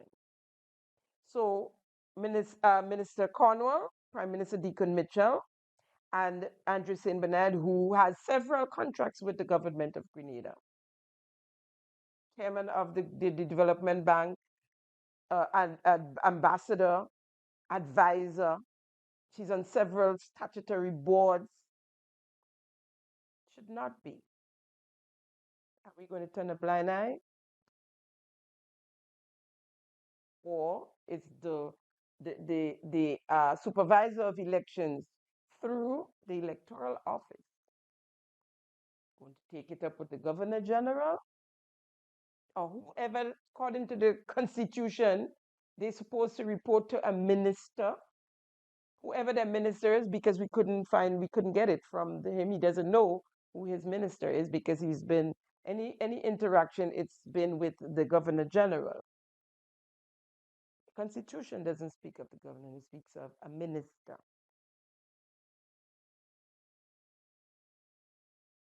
Now, as I said, these are all, I mean, we're just running a rogue country now. Nobody's going by the law. I said it before and I'm going to say it again. Maybe we might as well suspend, as the revolution did, suspend our constitution. Forget that. Throw that out or put it in a drawer somewhere until such time. Now, after some of us made noises about the Prime Minister and the Minister of Finance being CBI agents, with Cornwall being the minister directly involved, he's the go-to person after the agent deals with the applicant, right? It goes to the Minister of Finance and the Ministry of Finance.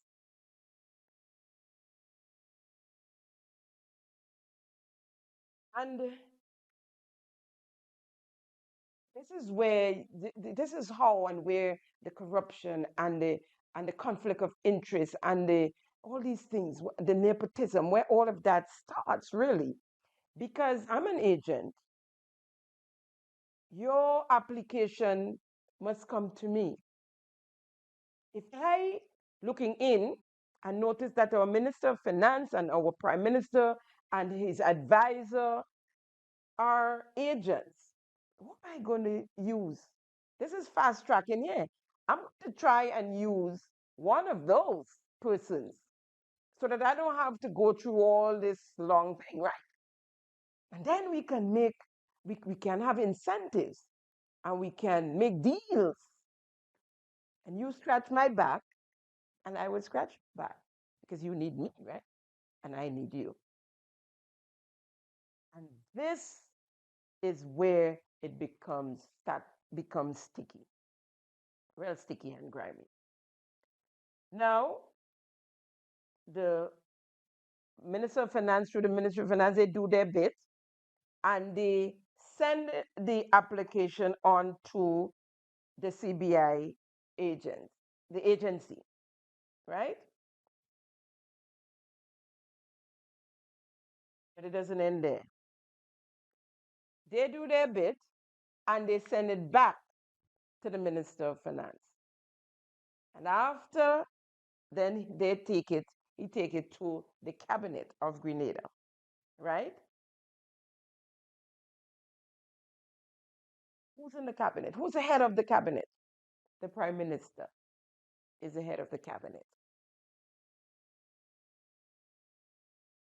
When it was brought out in the open, the Prime Minister said that he and the Minister of Finance will recluse themselves.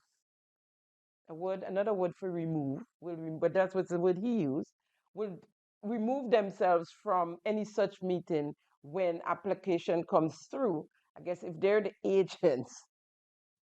But the Prime Minister have to sign off on all applications, all approvals.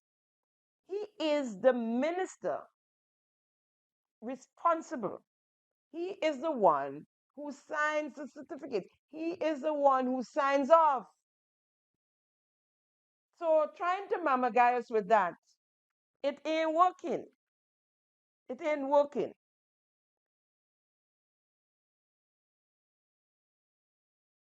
So right now,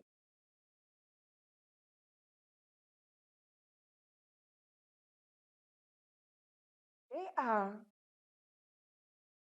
in the House of Representatives illegally. Illegally. So as I said, right now, I am collecting the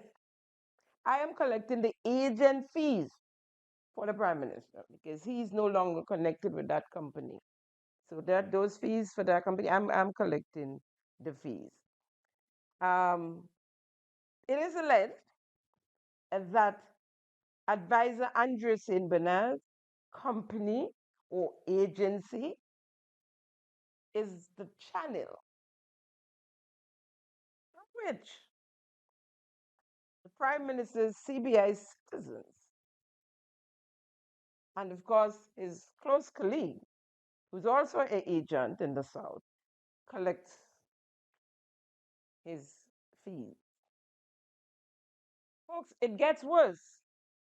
The advisor to the Prime Minister and his cabinet and to the Minister of Finance, the advisor on finances, the government of Grenada, Mr. Richard Duncan, is the chairman of the CBI Board of Directors. And the Prime Minister's executive secretary, Mr. Kira Lessie, is a director on the CBI board. It's one big cook-up callaloo. They travel together, they work together, they're agents together. The Prime Minister is the minister responsible. The cuckoo can't get any thicker than that. Now, there are two types of investments. One, you can become a citizen by investment under Section 11 of the CBI law, which is through an approved project, investing as approved project by the government, or you can become a citizen by investment under Section 10 of the law, which is when you contribute to the National Transformation Fund. In other words, you just purchase your passport and the money goes into the transformational fund or the government coffers, which is essentially the consolidated fund. So 350,000 USD if you're investing under Section 10 and 270,000 USD if you're investing under Section 11. So remember, up to 4 persons are allowed under the, let's say, the 350,000 or the 270,000 amount. And then after that, each other person have to or has to pay that amount separately, right? Now, just so you know, the agent receives 30,000 US dollars per applicant,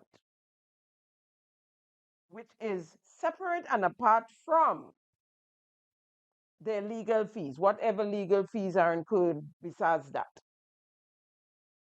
30,000 USD. Now you could understand why some people would say, if I can't beat them, join them. People like Mr. Burke and so who finally decided selling passports too.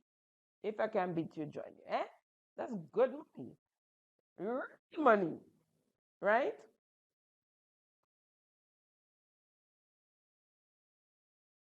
Now, if that's not insider trading, I don't know what is.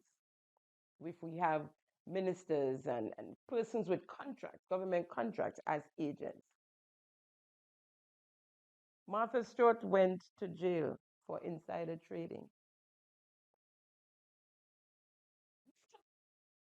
One is approved, you receive a certificate, which is used to apply for your passports, your driver's license, your voter's ID card.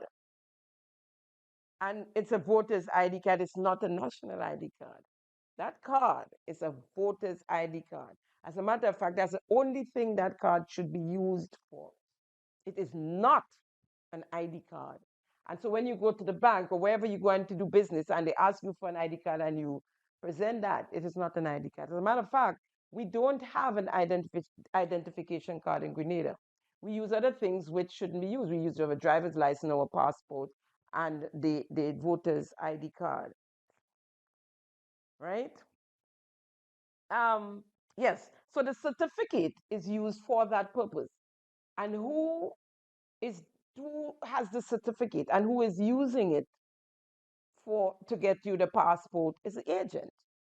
And so when the agent goes to register their citizens by investment, if it's 10, they're registering the 10 on the same address,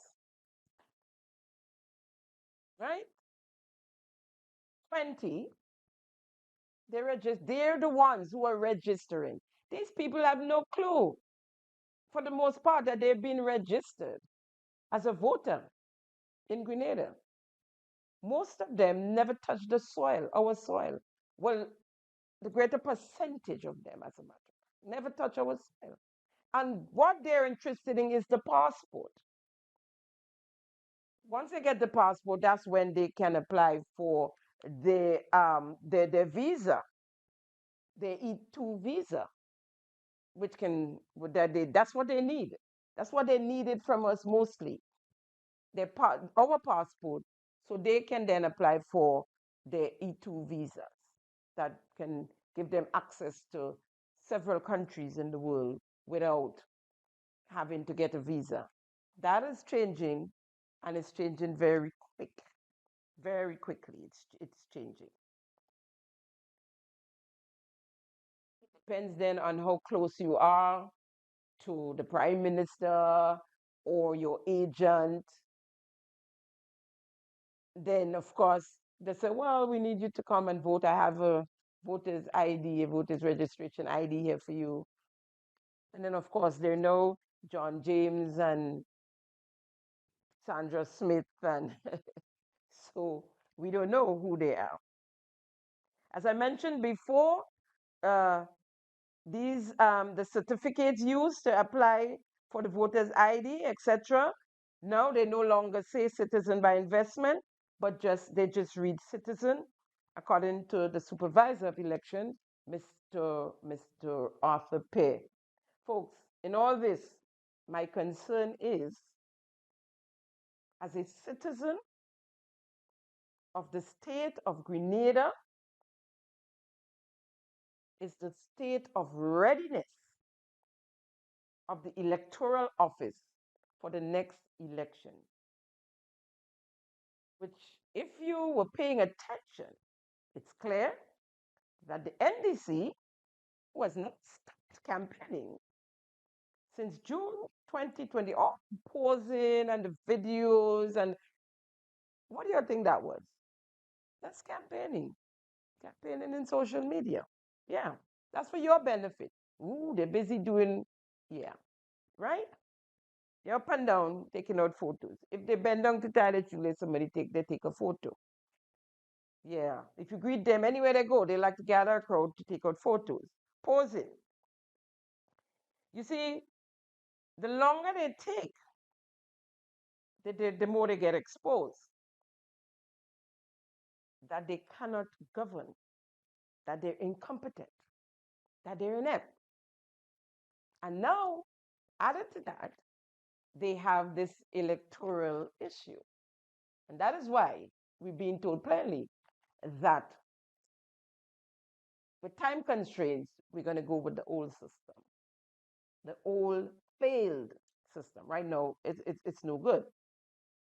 Frankly speaking, this should concern the entire nation, no matter the color you support. The NDC party is trying to win the next election by any means necessary.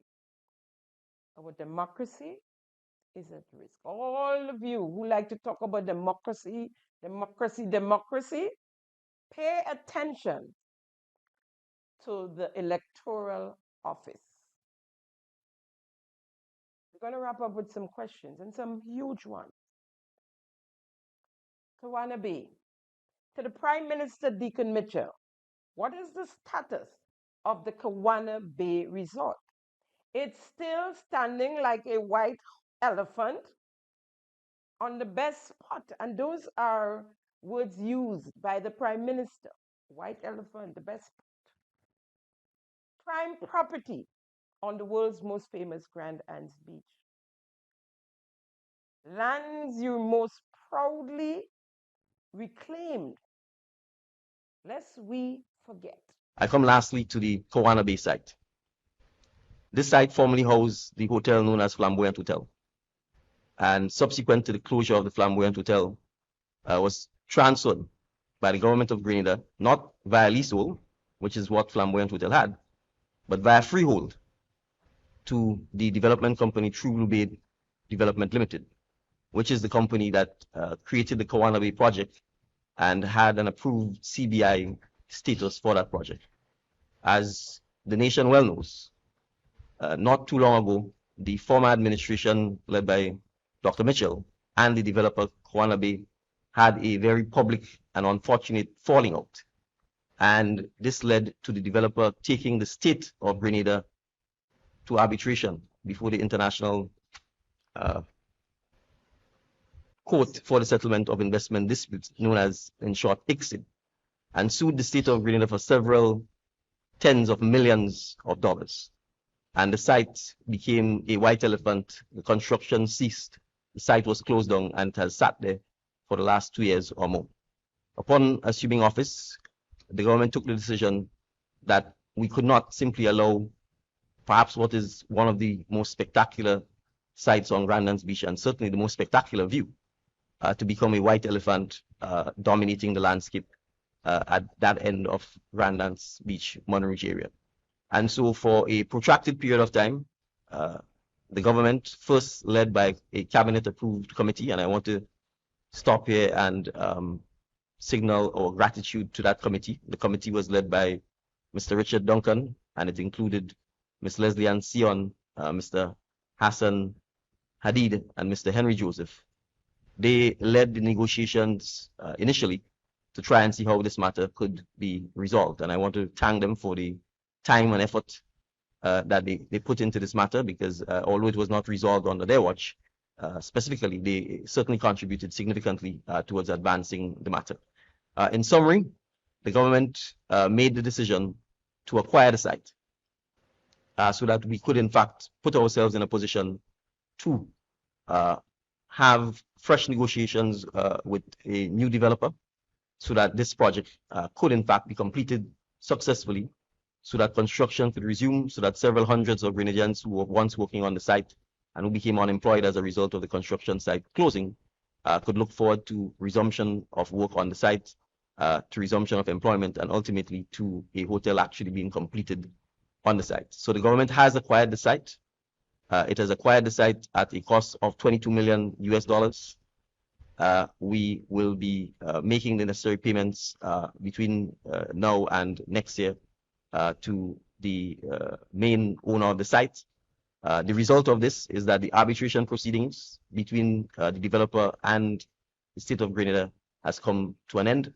And we are happy to report that because the legal fees associated with defending the ICSID arbitration was running the people of Grenada into the several hundreds of thousands of US dollars, if not, it had already reached millions of US dollars in legal fees for a dispute that we felt was certainly not necessary and one that was created and should never have happened in the first place.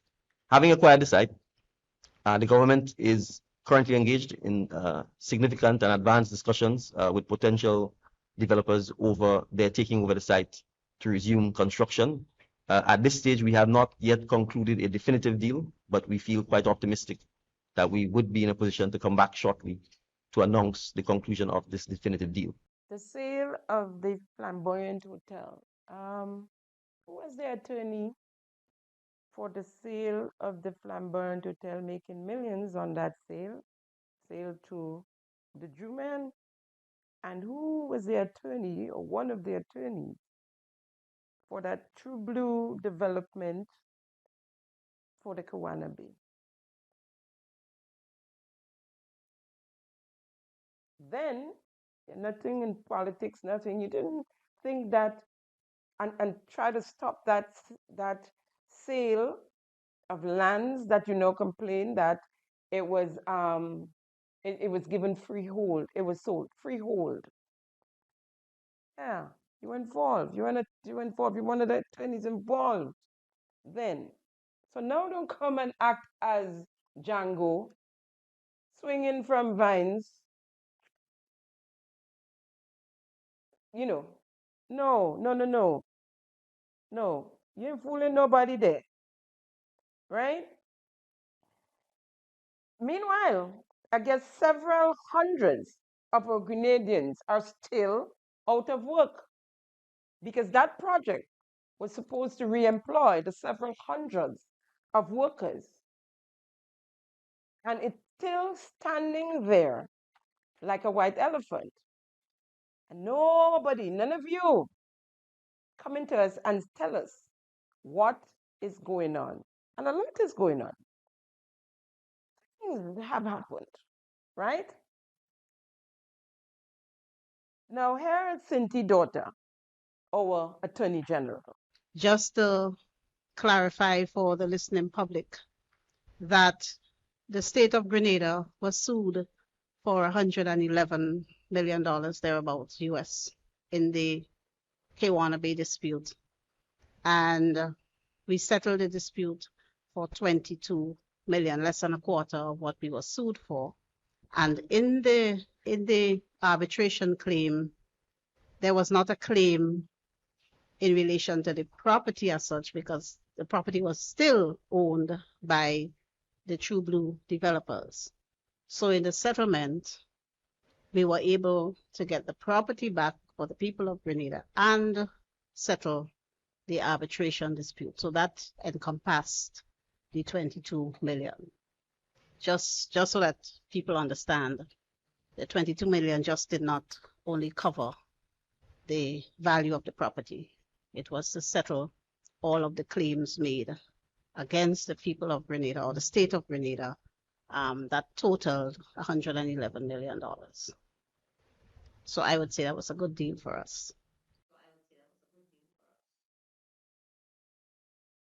Now, as Attorney General, unless Cindy's daughter was a magician and knew for sure that Grenada, the government of Grenada, would lose the case against Mr. Warren Newfield, then you have a case. But of course, we know Mr. Warren Newfield have a friend sitting in the cabinet of Grenada, right? We know that. So, and friend in high authority. So he is working to help Mr. Warren Newfield, really and truly. His business at all times, right? So the deception of Cindy's daughter, there was in excess, I think, over 200 persons who are investors in that project that had to be paid as well. And the Prime Minister would explain that lower down. She ain't talking about that. They ain't talking about that. All they know, they help up 22 million US dollars. Well, let me not say help up, because that's a question I have to ask. They want to help up 22 million US dollars of our taxpayers' money and hand it to Warren Newfield. Because the question is, did the government of Grenada, or has the government of Grenada paid Mr. Newfield his 22 million US dollars? Is it true that no money were paid to Mr. Newfield as yet, as the developer? Folks, let's take a few steps backwards. On March 16, 2016, True Blue Developers Limited was incorporated. And that's the Warren Newfield, Kawana Bay, whatever you call it, that's the company. In April 2016, the company submitted an application for the redevelopment of the Flamboyant Hotel and Villas, which they purchased. Was the lawyer. You'll have a lot of homework to do. In May 2016, Cabinet approved the project as a CBI project, and that is with the former administration now, allowing them the authority to raise 52.5 million US dollars or sell 150 approved citizenship. Multiple requests were made for an increased budget, and that's coming from Mr. Newfield, ranging from 99 million. Remember, the project was approved for 52.5 million, okay? One was 99 million, the next was 110 million, and those are US dollars. And all of that between 2017 and 2020. Now, True Blue Bay Development raised 56.1 million USD in passport sales during the period of request for variations and the investigation. Due to the many variations, the then CBI unit commissioned a review of the financials and the project costing.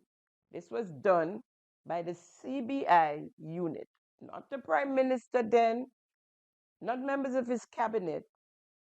It was done by the CBI unit. An engineering report in 2021 highlighted that the construction cost was 47.4 million US dollars.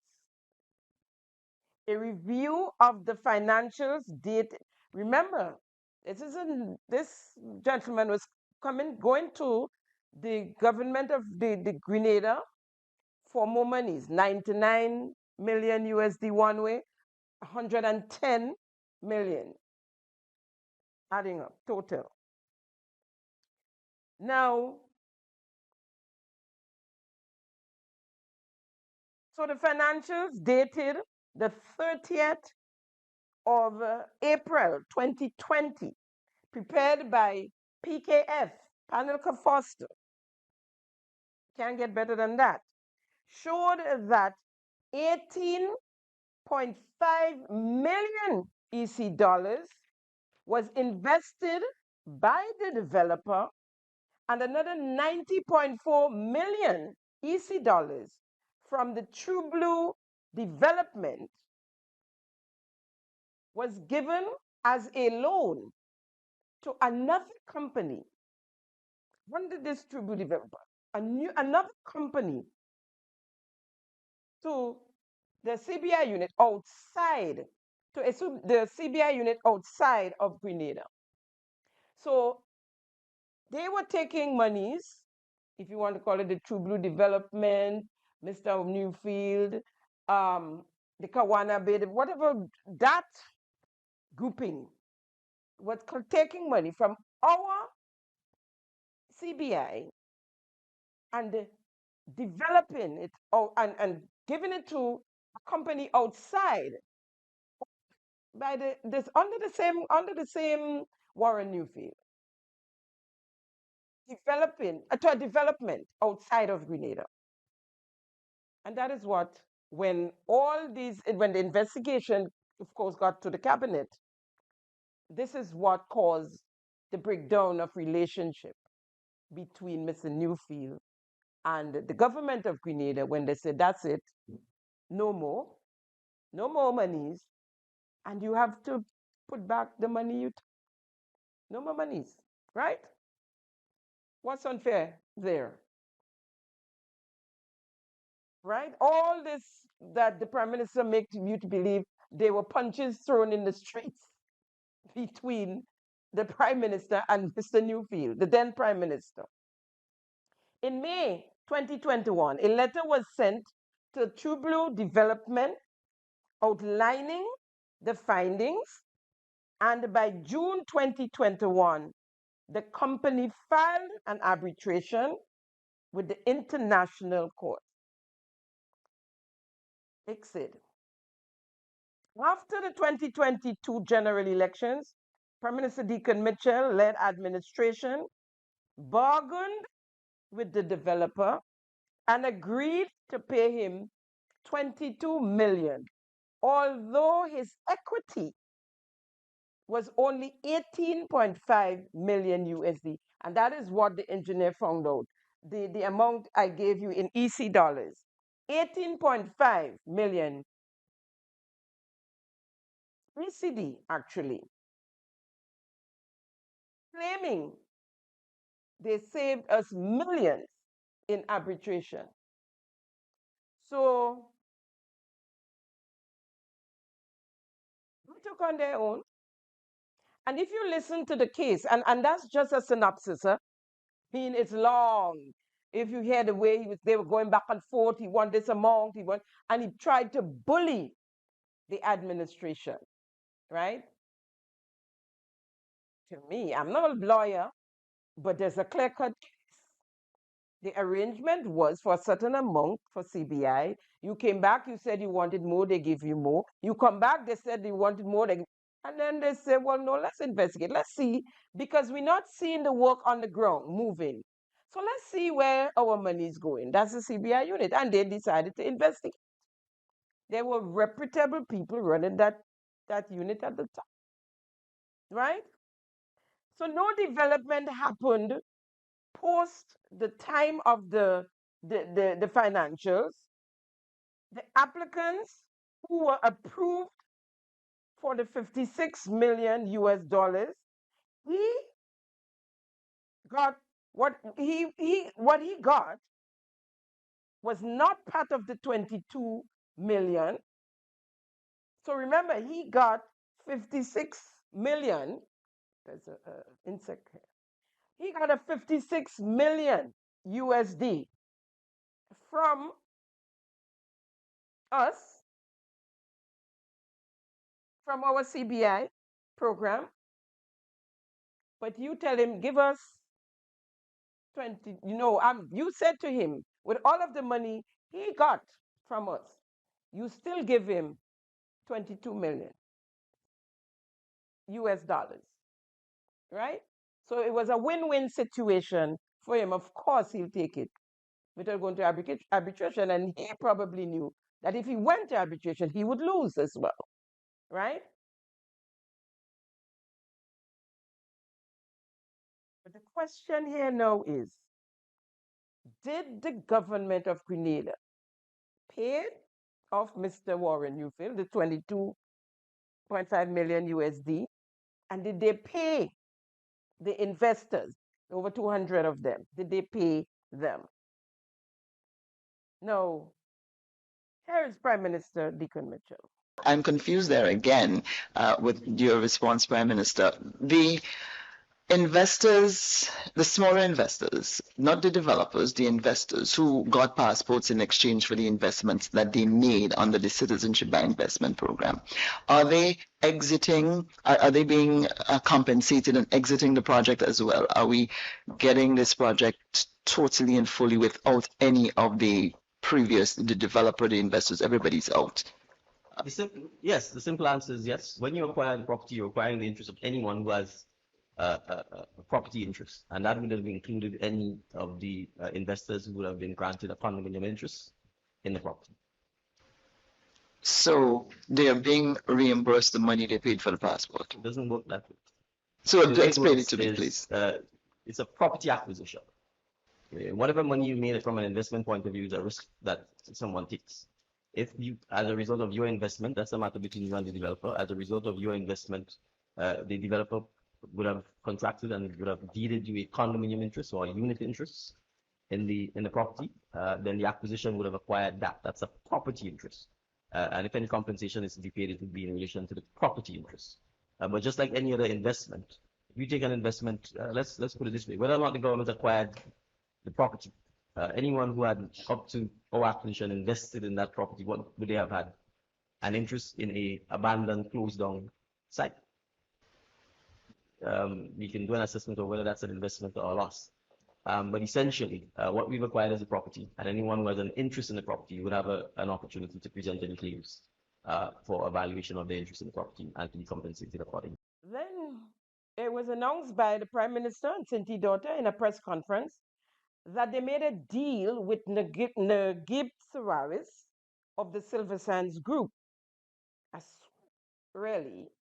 Kawana Bay, because Kawana Bay is now owned by the government, and the Rivera property on the Grand Ends Beach, which is owned by Mrs. Sawiris, which was, I think, valued at, was it 16 million EC dollars at the time? Then in the opening of the Silver Sands Beach House property, in a very professional manner, Prime Minister Deacon Mitchell and Sinti Daughter again pushed what they called, or what they said was, a lease agreement. So they were going to get that lease agreement signed for the swap of Kawana Bay and the Rivera property. And the man opening of one of his property, the Beach House Silver Sands property, got him and the Governor General to sign what they said was a lease agreement. Here is a clip. The lease for the Kowana Bay and the surrender of the Rivera sites on Grand Ends Beach were signed by the Governor General of Grenada, Dame Cecile Lagrenade, and investor Naguib Sawiris. The signing was labeled as symbolic as it underscores government's dedication to responsible land use and community engagement. The agreement was sealed during a ribbon-cutting ceremony on Monday for the commissioning of Silver Sands Beach House in Point Saline. Prime Minister Honorable Deacon Mitchell believes partnerships are an important part of nation building. Sometimes, and I will say so openly, we could be a little hesitant to be welcoming to foreign direct investors and to persons who visit Grenada and find Grenada a wonderful place that they wish to do business with, oftentimes because of the warmth and friendliness of our Grenadian people. So it's important for both of us, those of us who are here and those who wish to come here, that we understand each other, that we interact with each other, and that we build a culture of partnership, not a culture of xenophobia or them against us. We are not going to work if we are not partners and if we are not speaking with each other to ensure that we are on the same page and that we find mature ways to settle disagreements which will happen from time to time or differences of perspectives. I think the fact that we're here successful in record time is an indication that the people of Grenada, not just the government of Grenada, find Naguib and his team a wonderful partner. The government of Grenada and a group of U.S. investors that had been working through True Blue Development to build the Kawana Bay Resort near world-famous Grand Ends Beach jointly announced the resolution of a dispute that had been under arbitration since 2021 before the World Bank's International Center for Settlement of Investment Disputes. Following a short period of study and design, the Silver Sands team will restart construction at the Kawana Bay site to complete a 5-star resort. Owner of the Silver Sands Hotel is Naguib Sawiris. In the first hotel in Silver Sands, there was no CPI. I invested $180 million from my own money, no bank, no loans, no CPI, and built this hotel because my point was that we need to attract people to Grenada, and they need to know that they can come to a beautiful hotel, and that all these beautiful hotels are not just in Barbados or St. Bart, but also on this beautiful island that deserves these hotels because its people are one of a kind. I tell you, I mean, the highlight of my day is always my 7 o'clock walk on the beach when I see the local people here and how, and their daily gatherings in the water, 5 and 6 groups, peaceful and friendly, you know. So I hope that God will bless me for doing all that. And part of the deal for the Kowana Bay site was the surrender of the Rivera site, which sits adjacent to the Common Park on Grandins Beach. The expanded public park will be declared National Heroes Park in recognition of past and present heroes. Reporting for MTV News, I am Akila Aberdeen. Now, record time, according to the Prime Minister, they do this thing in record time. So why is Kawana Bay still standing as a white elephant? Answer the question, right? Now, we were told that the Rivera property, and you heard it there, compliments MTV, was going to house what they called Heroes Park. As a Prime Minister on Heroes Park. As part of the 50th anniversary celebrations as well, covering the entire year, the government intends to embark upon, with public support and consultation, the naming of our first national heroes as part of our 50th anniversary celebrations. And so we certainly will have names proposed, and we would invite feedback from the public. We are hoping that we can name a minimum of 3 and perhaps no more than 5 national heroes, because obviously being recognized as a national hero is the highest award or honor that any nation can bestow upon its citizens. And so we are looking forward to that happening. We also anticipate, and at a further briefing we will indicate once we are able to successfully do so, we also anticipate being able to acquire lands that we can dedicate to creating a national heroes park, where those persons who are in fact named as national heroes, where some bus or other memorabilia of them can be erected at the national park. And this is a venture that we are quite excited about. We hope that by the time we get to the official launch of our 50th anniversary celebrations commencement, that we would be in a position to provide further details to members of the public on this initiative. So that was in 2023, I'll have you know, yeah? And probably like the second quarter maybe, but it was up there in 2023. We have since never had a hero named. We don't have a Heroes Park. We don't have a Kawana Bay Hotel.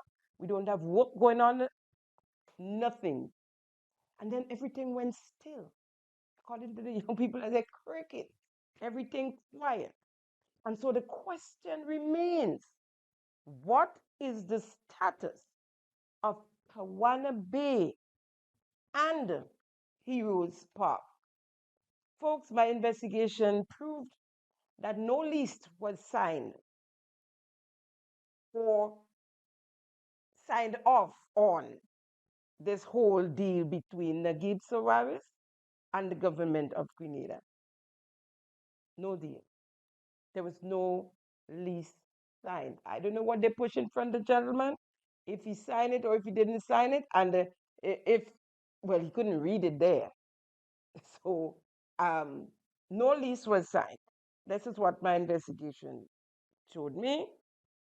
And when it comes to Heroes Park, well, here is the Minister of Culture and where we are with Heroes Park. Another important point is the whole issue of establishing a Heroes Park.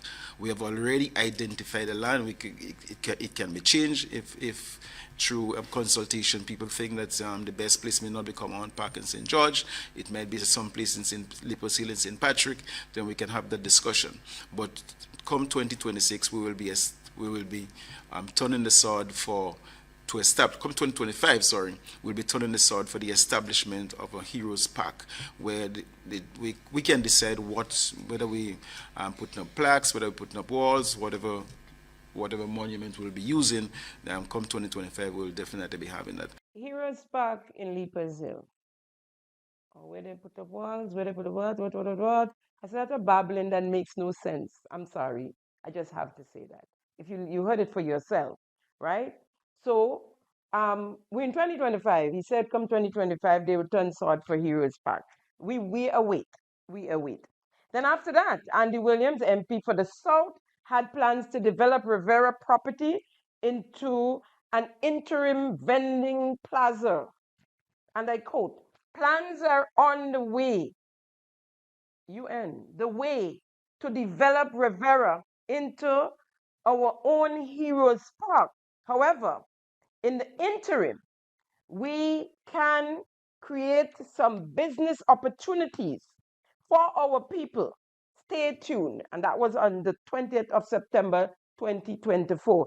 I'll put it up on the screen for you to see in his words, right? They cleared the lands, as you see.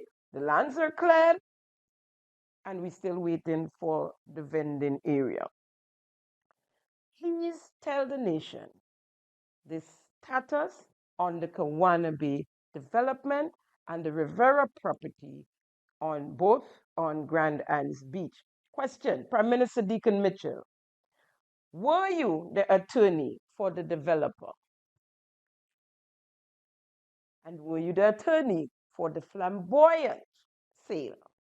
Did the developer finance your 2022 election campaign? Was he here playing golf?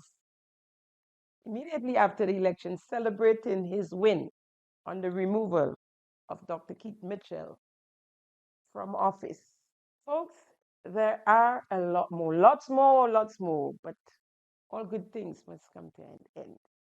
That's a wrap on today's episode of Simon Says.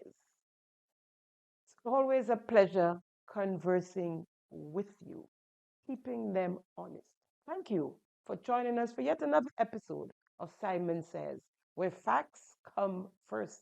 I'm your host, Jenny Simon. See you next week, same time, same place. Bye now. Thank you for tuning in to Simon Says. To ensure that you never miss an episode, click subscribe and make sure to turn on the notifications by clicking on the notification bell icon. See you at the next episode.